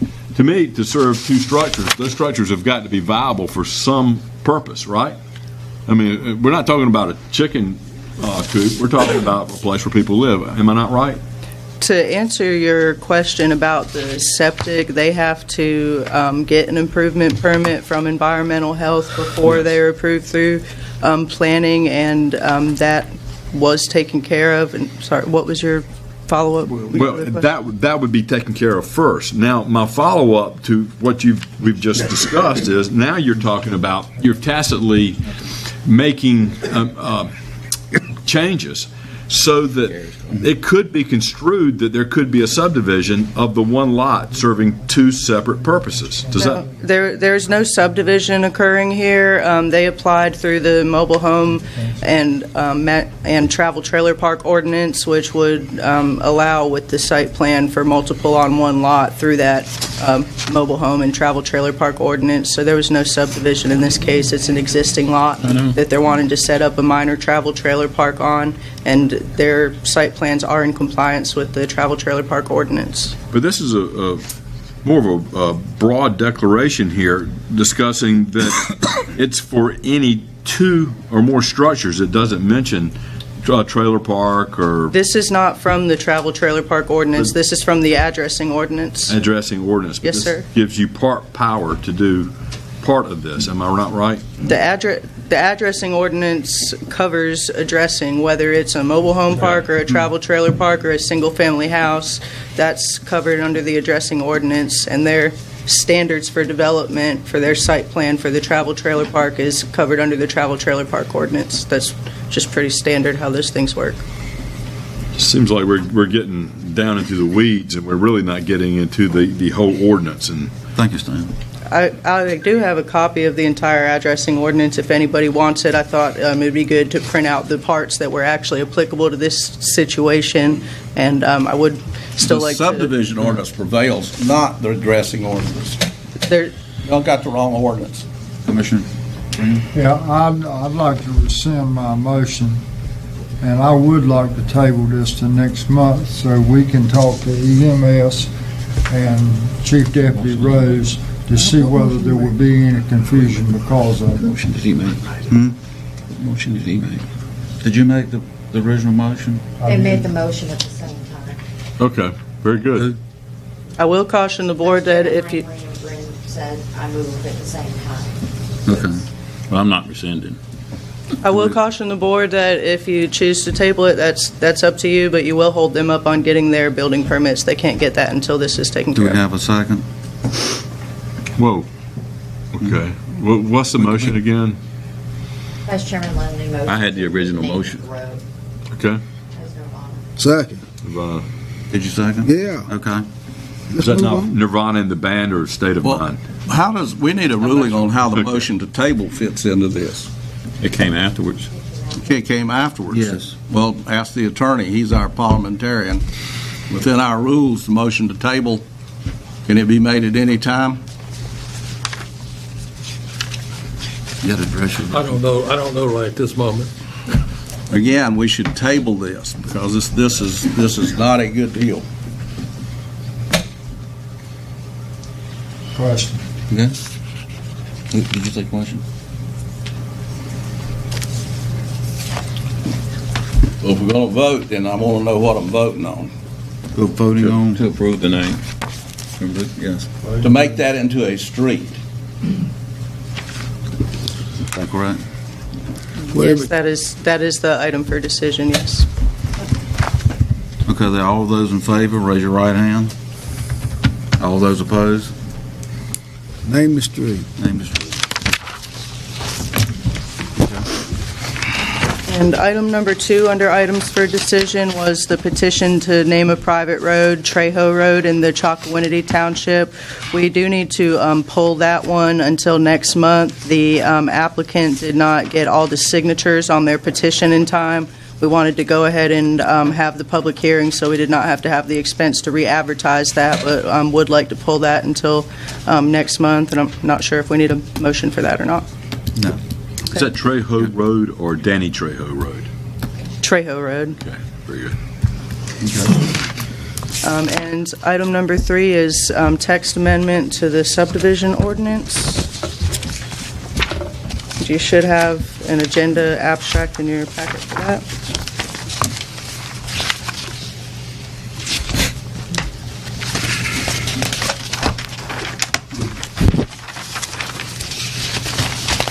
So to give you a little background, the subdivision ordinance is not clear on how many residential structures or primary residential structures can be on one parcel. Staff has received a wide variety of comments, not just from the planning board, who we worked with this on for a few months, but also from county staff, some surveyors, and some other interested community members. To sum those comments up, there is a wide range of opinion on this issue. Some people feel like it should only be 1 per lot. Some people feel like it should be 2 in certain circumstances with a plan review. Some people feel like it should be 2 without those regulations. I'm providing the board with 2 options to review tonight. The first option would allow 2 residences per lot in certain circumstances with a plan review to go to the planning department to approve those. This is the option that was unanimously recommended by the planning board. The second option would only allow 1 primary residence per lot, and that is much more common when looking at the subdivision regulations of other counties in the state, which is why I did want to provide that other option to you. So again, the recommendation from the planning board, they unanimously recommended approval of the proposed text amendment, which allows 2 residences per lot in certain circumstances. And I'm going to review both of those with you. And I will say from the planning department perspective, we feel comfortable enforcing either of these. Really just need some guidance and direction from the board since the ordinance is really not clear on this topic. I think I was conflating these 2 issues. I'm sorry. Oh, that's okay. Okay. I'm ready for this one. Okay. I make a motion that the board approve option 2. Second. Question? Discussion? The comment I would have is that option 2 allows the lender to have a more perfected lien. When you start having 2 different dwellings on the same piece of property and it's not the same person, when they get ready to get financing and get all the permits, it's a real disaster, and sometimes it keeps them from being able to do that. So option 2, I think, clarifies that and helps with the financing. Discussion? And vote. All those in favor? All opposed? Yeah. Thank you. Thank you. Sorry. You good? I'm going to take a short break. Yeah, no, sure.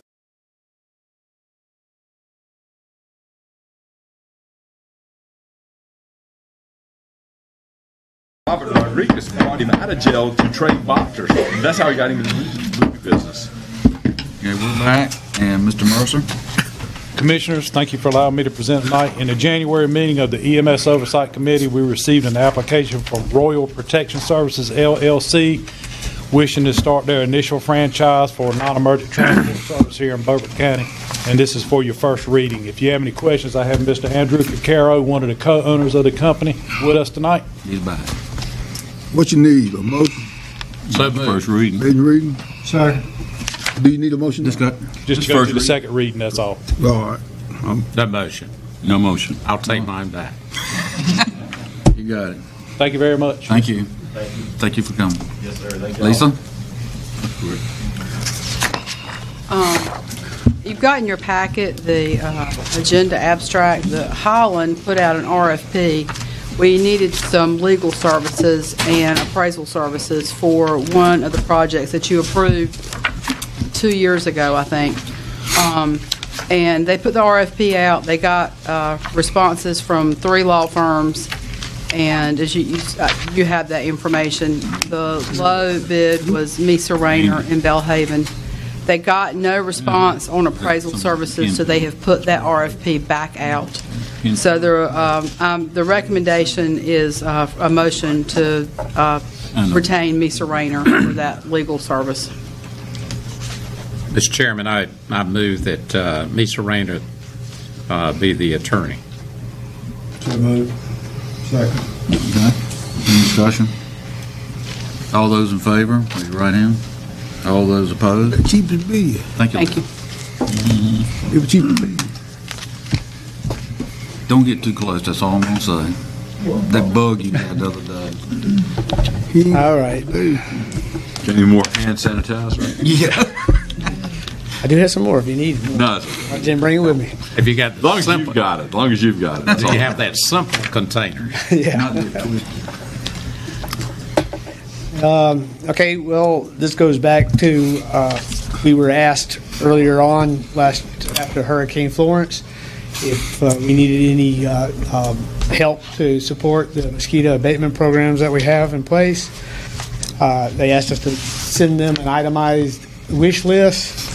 I sent them a list, and we asked for $44,000, and in that wish list, I asked for a truck. And so they said, okay, and they gave me $64,000. So, this is what I'm asking for, your approval to go ahead and purchase the truck. I can't remember the exact number, but around $30,000 for the truck. It's a 4-wheel drive, so we'll be able to get back a little bit further than where we normally go for those mosquito surveillance traps and stuff that we're doing. Mr. Chairman. Put a fogger on that truck. A what? Put a fogger on that truck. What we'll probably do is move the older one down to becoming a fogger truck. Oh, okay. Commissioner Raines? Is there any way that it put you to disadvantage if you could hold off on this until budget time? I have to spend it before then. It's grant. Oh, there's no county dollars. Oh, that's right. No county dollars. Motion to buy the truck. Got a motion? Second. Second. Any questions? Any discussion? All those in favor, raise your right hand. And now I got a question. What you can do with the rest of the money? One of the things we're going to buy is some stuff. Now, man, you got to spend it before budget time. Well, right now the traps, we set them out at nighttime, and then the next day we pick them up, and we know there's like 4,000 mosquitoes in there. So we're getting an attachment that goes on top of it that'll count what time they go through. Okay. So that'll better tell us what time we need to spray. Because if they're coming through between 6 and you got 7, we know that's the best time to So spray. you got another 20,000. Yeah, the rest of it, we're looking at GPS. We're looking at 2 new foggers. All right. I just want to know, you had to ask you all the questions now. Jim, since you're standing up here, just to tell the public, come mosquito season, which is going to be here sooner than later, just to reiterate what we talked about the other day in the retreat. But you said that you're going to be trapping, you're going to be trying to figure out where the mosquitoes are at their worst. But you also said if anybody has a problem, If they have a complaint driven, if they can prove that at least 15 lights per minute, landings lights per minute, then that would be a serious contender for a foggy. right. So you call us, and we'll go out there and investigate it and determine whether we should be spraying it or not. Excellent. That's called consumer-driven complaint. So consumer-driven complaint, people need to be ready and prepared to complain, and we'll fog this county next year. But we still have some time constraints, but yes, we'll do the best we can Okay. to take care of those complaints. We kill them in my neighborhood, we got to kill them in every neighborhood. Thank you, Jim. Christina? This is Beaufort County, though. I know, kill them all. A good mosquito's a dead mosquito. Good evening, Commissioners. As you'll see in your agenda books, I come before you tonight with information regarding the Community Waste Reduction Recycling Grant Program. This is a program that's run by one of the divisions of the Department of Environmental Quality through the state. I'm currently requesting that you allow us to submit the attached grant application. This was prepared by CDM Smith. It is referencing the remodel, expansion, whichever term you'd like to use, of the Ransomville convenience site. As you recall, due to the closure of another site, this site, we have been given the direction to expand the site and to make this a mounded site instead of having to utilize steps to access the containers. So again, this grant fund would just go to supplement the funds that would be needed for the expansion of this site. You will see that it is a match is required. It's at least a 20% match, but again, keep in mind that this is a project that we were looking to fund anyway, so if we were to receive grant funding, it would just decrease the expenditure that the county would put out. Motion that we approve to allow her to go forward on this grant. Second. Second. Discussion? Yes, I got it. Okay. I'm going to vote for this, but is there going to be any oversight on how this project is going to be handled? Because I know that people are recycling and it goes in the same trash truck. I've seen it happen. This goes back to also, we've heard this a lot tonight, the discussion that was had at the budget workshop, and I will, excuse me, budget retreat, and I will say the same thing that I said before. Beaufort County is contracted with a company to transport the recyclable containers to a recycling facility. And that is what is supposed to be done. And again, this project is to improve the amount of recycling that can be done so that it allows people to be able to drive up a mounded site and with ease dispose of the recyclables in the appropriate container. Any other questions? All right, all those in favor, raise your right hand. All those opposed? Thank you. Mr. Richardson. Oh, which item is it? Health insurance bids. Oh, yeah. At the last commissioners meeting, well, let me give about 2 minutes of background.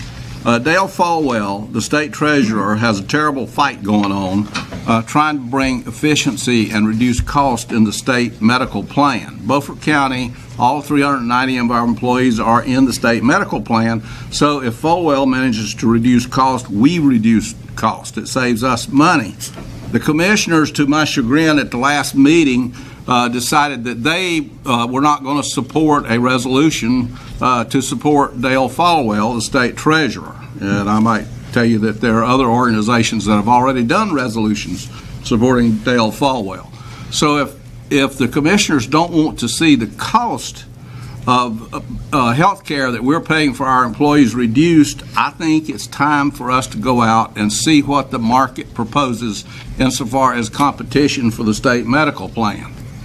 And that's my motion. My motion is that as a part of our budget process that we bring in 3 bids from companies, entities, whatever you want to call them now, to provide us with the equivalent care policy to what we have now. I'll second that, just to see where it goes. Brian, do you have any comment on that? Yes, sir. We actually had our, this is going to sound weird, we had our HR department reach out to the state health plan, talk to Mr. Howard Michael, who's a manager with the state health plan, and he referenced them to General Assembly Session 2015,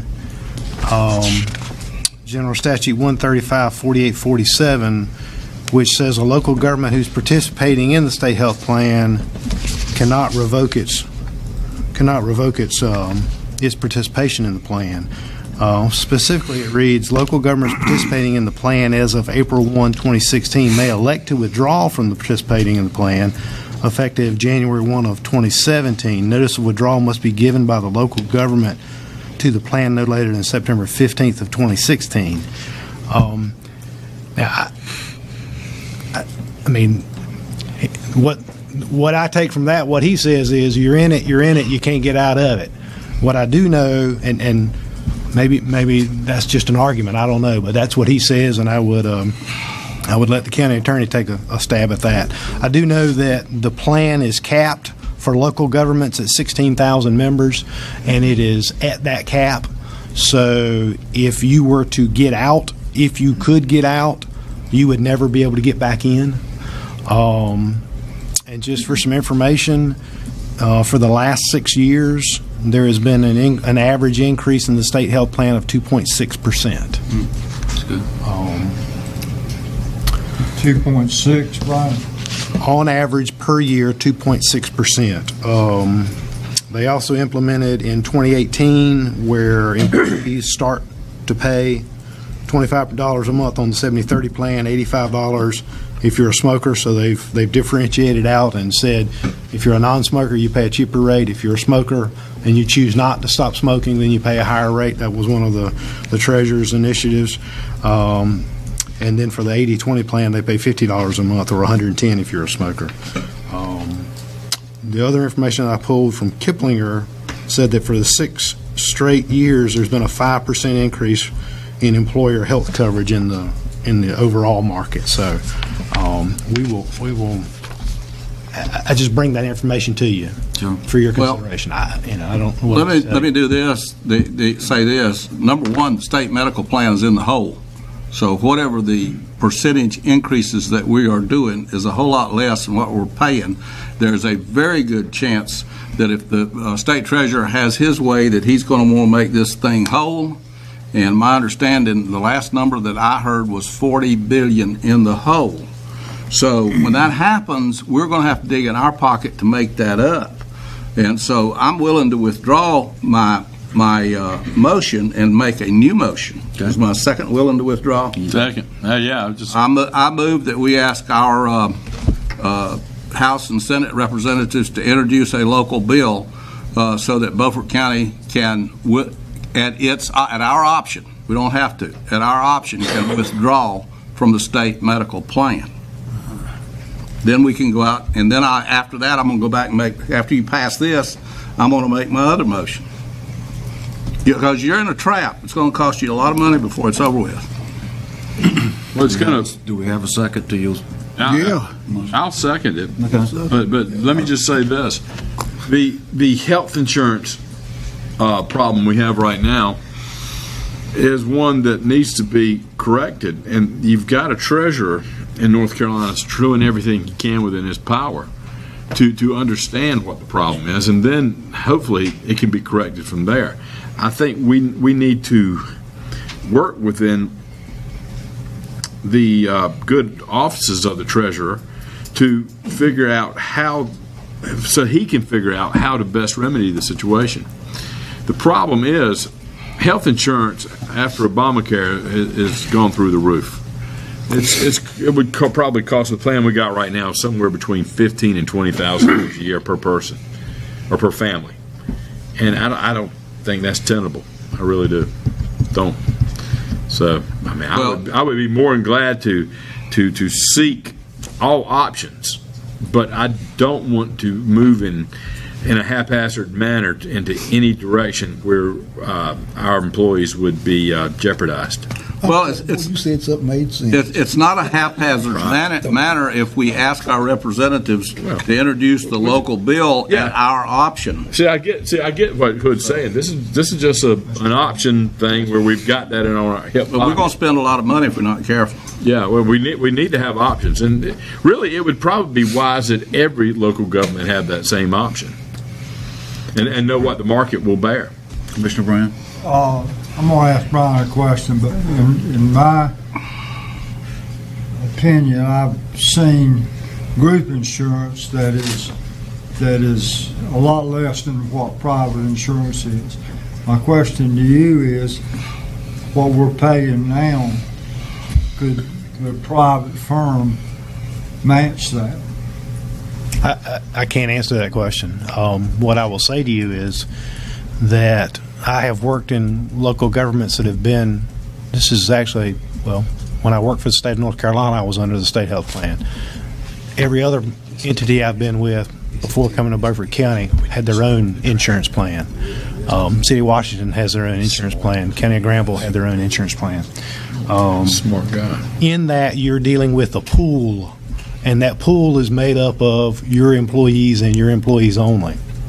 According to the state health plan, they have over 720,000 members in their pool. If Beaufort County were to go on its own, you would have 387 members in your pool. Pooling helps when you do that. So chances are the insurance would go up. I will tell you that in the private, in individual policies that I've dealt with in other agencies I've been with, it was routine to see 7, 8, 10, 12% increases each year.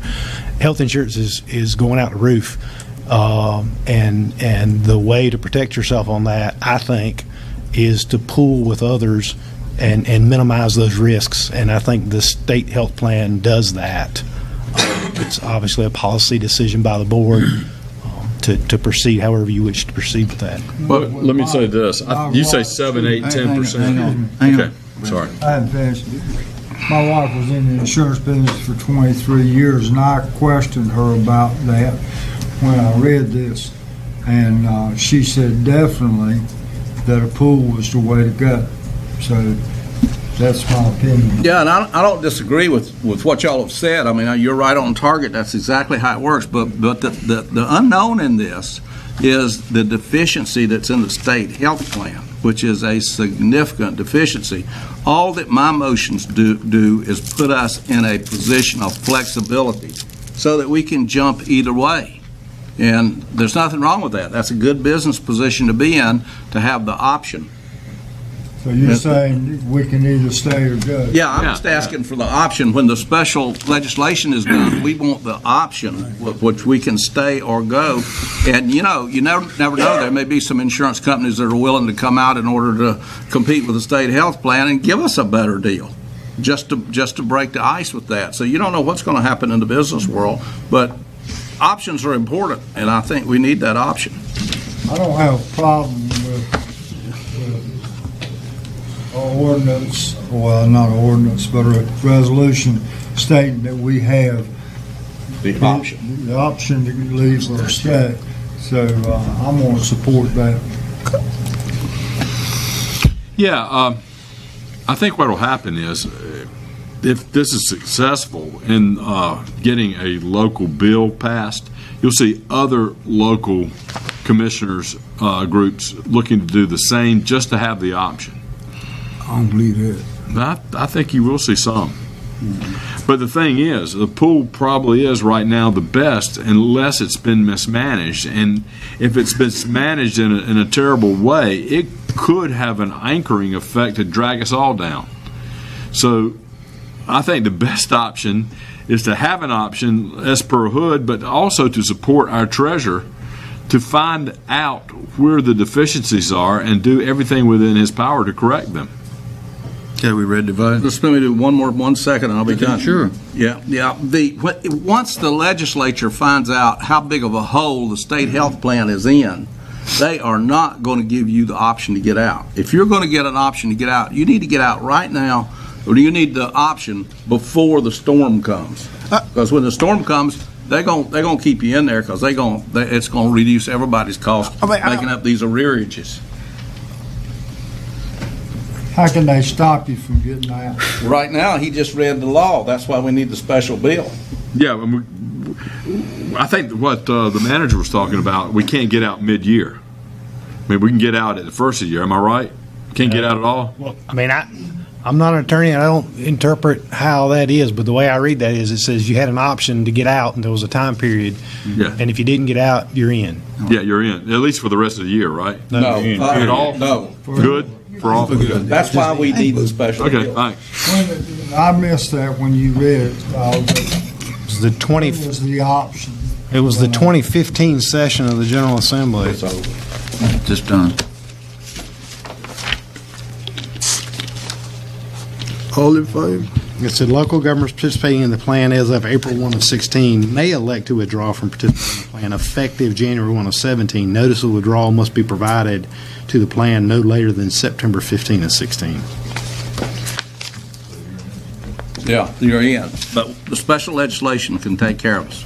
Why would they pass a special bill allowing us to get out if they're in the hole? Because they need participants. They don't vote in The bill forces you to stay in, Frankie. Hood said no, They won't let you out. Well, he's quoting $40 billion. Where did he get his information from? I got it from the 3rd District Republican Convention meeting last Saturday, which did a resolution supporting Dale Falwell to reduce the cost. Call the question. That's where I got it from. Well, why weren't you there? I've been involved where you end a group and you decide to get out. And what happens is you get 3 people that'll come in and they'll bid on it, and then 3 years later, nobody wants you. So then you can't go back to the group. Mm-hmm. That's the risk to the employees here in the county. Yeah, but we're just talking about options right now. Okay. That's all we're talking about, is getting ourselves in a flexible position to save ourselves some money. All right, we're ready to vote. All those in favor of Hood's option of getting out?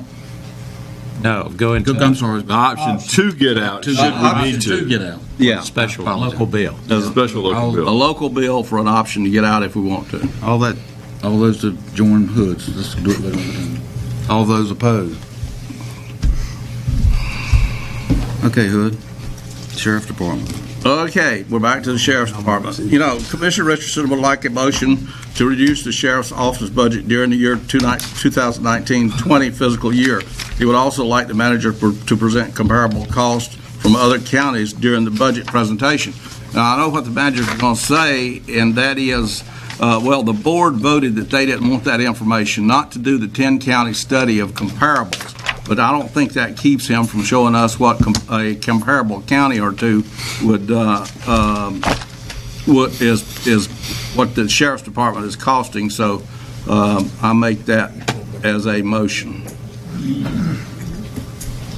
Did you restate that, Hood, motion? The motion is for the manager to present some comparable cost for operating sheriff's departments in some comparable counties when he does the budget. All right. In other words, to seek efficiencies. Well, so we can see what it is costing. Yeah.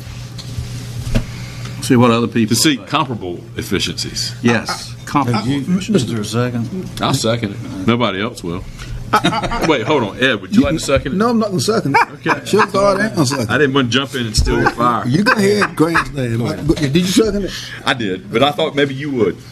And I'm going to tell you something else that's going to shock you. I'm not going to vote for this motion because you can't. You're kidding me. Wait a minute. Let me tell you my reason why. You can't compare our sheriff's department with one our size, because name another sheriff's department that's got a raggedy jail like we got. Name about half of them in the state, Ed. That's right.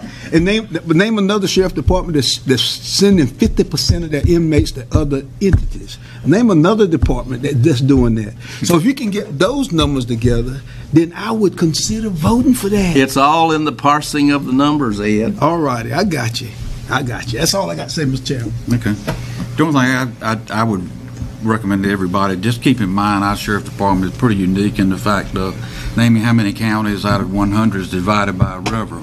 So fortunately, we've got sheriff department north, sheriff department south. We got a detention center, then we've got a courthouse on the north side. So to go out and find some comparable, I don't know how in this sound. Heck, you can do that. You're not going to be able to do it. That's what I'm saying. Gee, another impossible task. This board comes with more things that are impossible. I know it's easy. Gee, it's amazing. We're so unique. Oh, ready to vote for Hoods? Nobody else. I think thinking out of the box is becoming a calamity for you, Hood. Yeah, I think so. Yeah. Must be something in the water here. All those in favor, raise your right hand.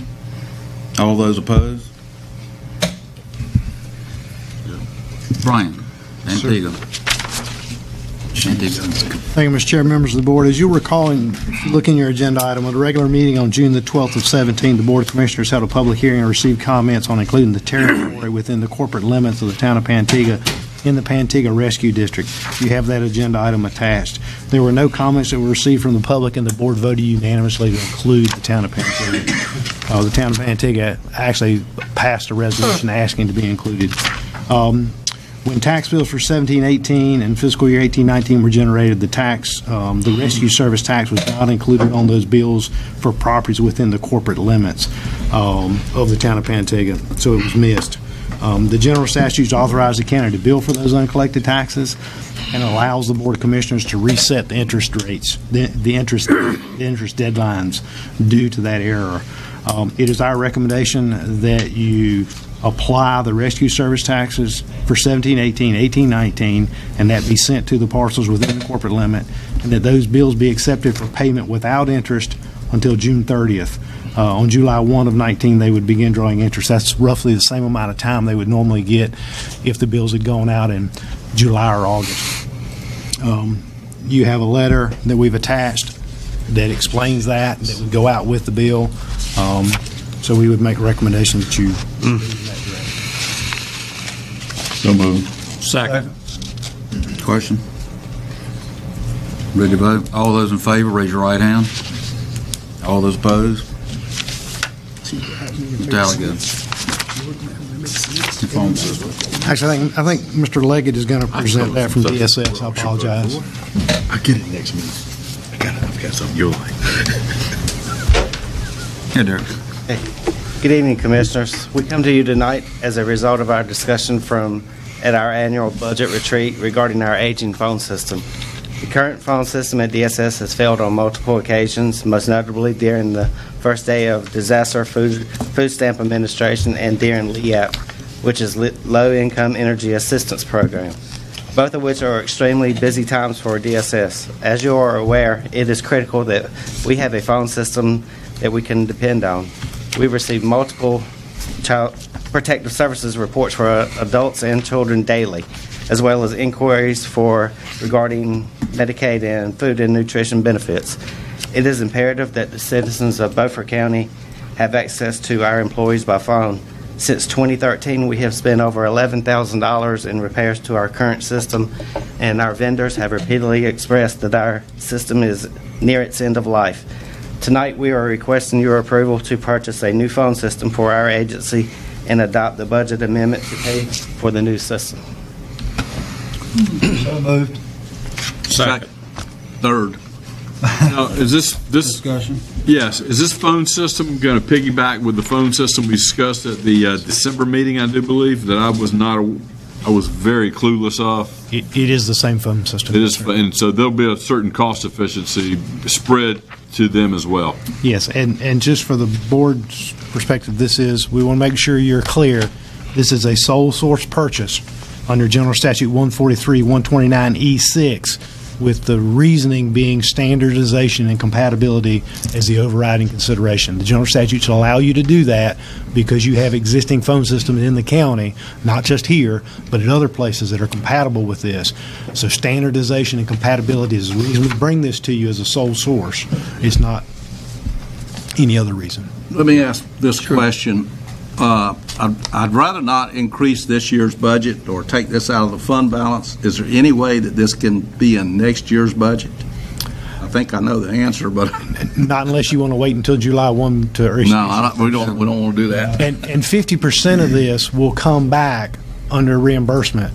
Now, it'll be stretched out over an indirect cost period of 7 years, but you'll get 50% of this money back from the federal government. Okay. All those in favor of the phone system upgrade, raise your right hand. All those opposed? Thank you. Thank you, Derek. Mr. County Manager. Thank you, Mr. Chair, members of the board. You have in front of you a contract amendment from Young Williams. Young Williams provides the child support services to the county. That was under a multi-year contract. That contract ends June 30th of 2020. There have been recent changes in operations and compliance that require some changes to that contract.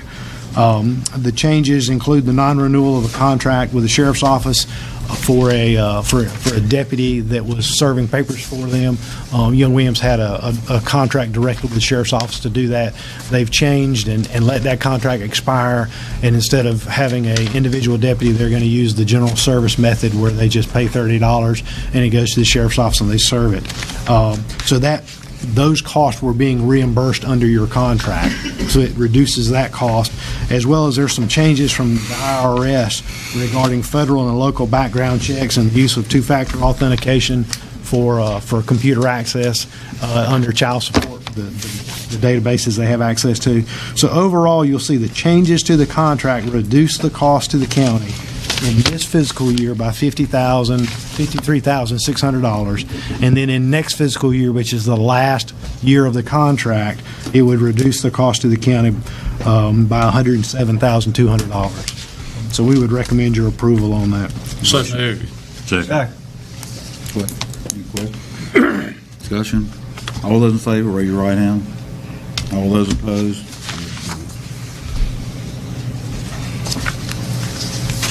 Don't ask me why. Katie. Don't ask me why. You heard at the planning retreat, the Board of Education for Beaufort County is seeking a resolution in support of local control of school calendars. That's what this is about. If you'd like, I can read the resolution. Basically, it's asking for local control of school calendars. So moved. Second. Discussion? All those in favor? All opposed? Children working in Beaufort now. Okay. Katie, will you read us into closed session, please? Motion to go into closed session needed under North Carolina General Statute 143-318-11A3 to consult with an attorney. I want to bring this stuff up. You go ahead and second my motion and vote for what I do. I can go a lot faster. I'll talk less. For discussion of existing litigation, Larry versus Board of Commissioners. Move we go into closed session. Second. All those in favor? Bye, everybody.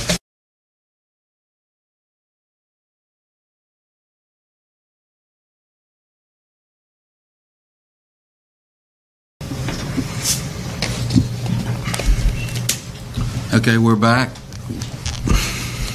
And do I hear a motion to adjourn? So moved. Second. All in favor? Thank you.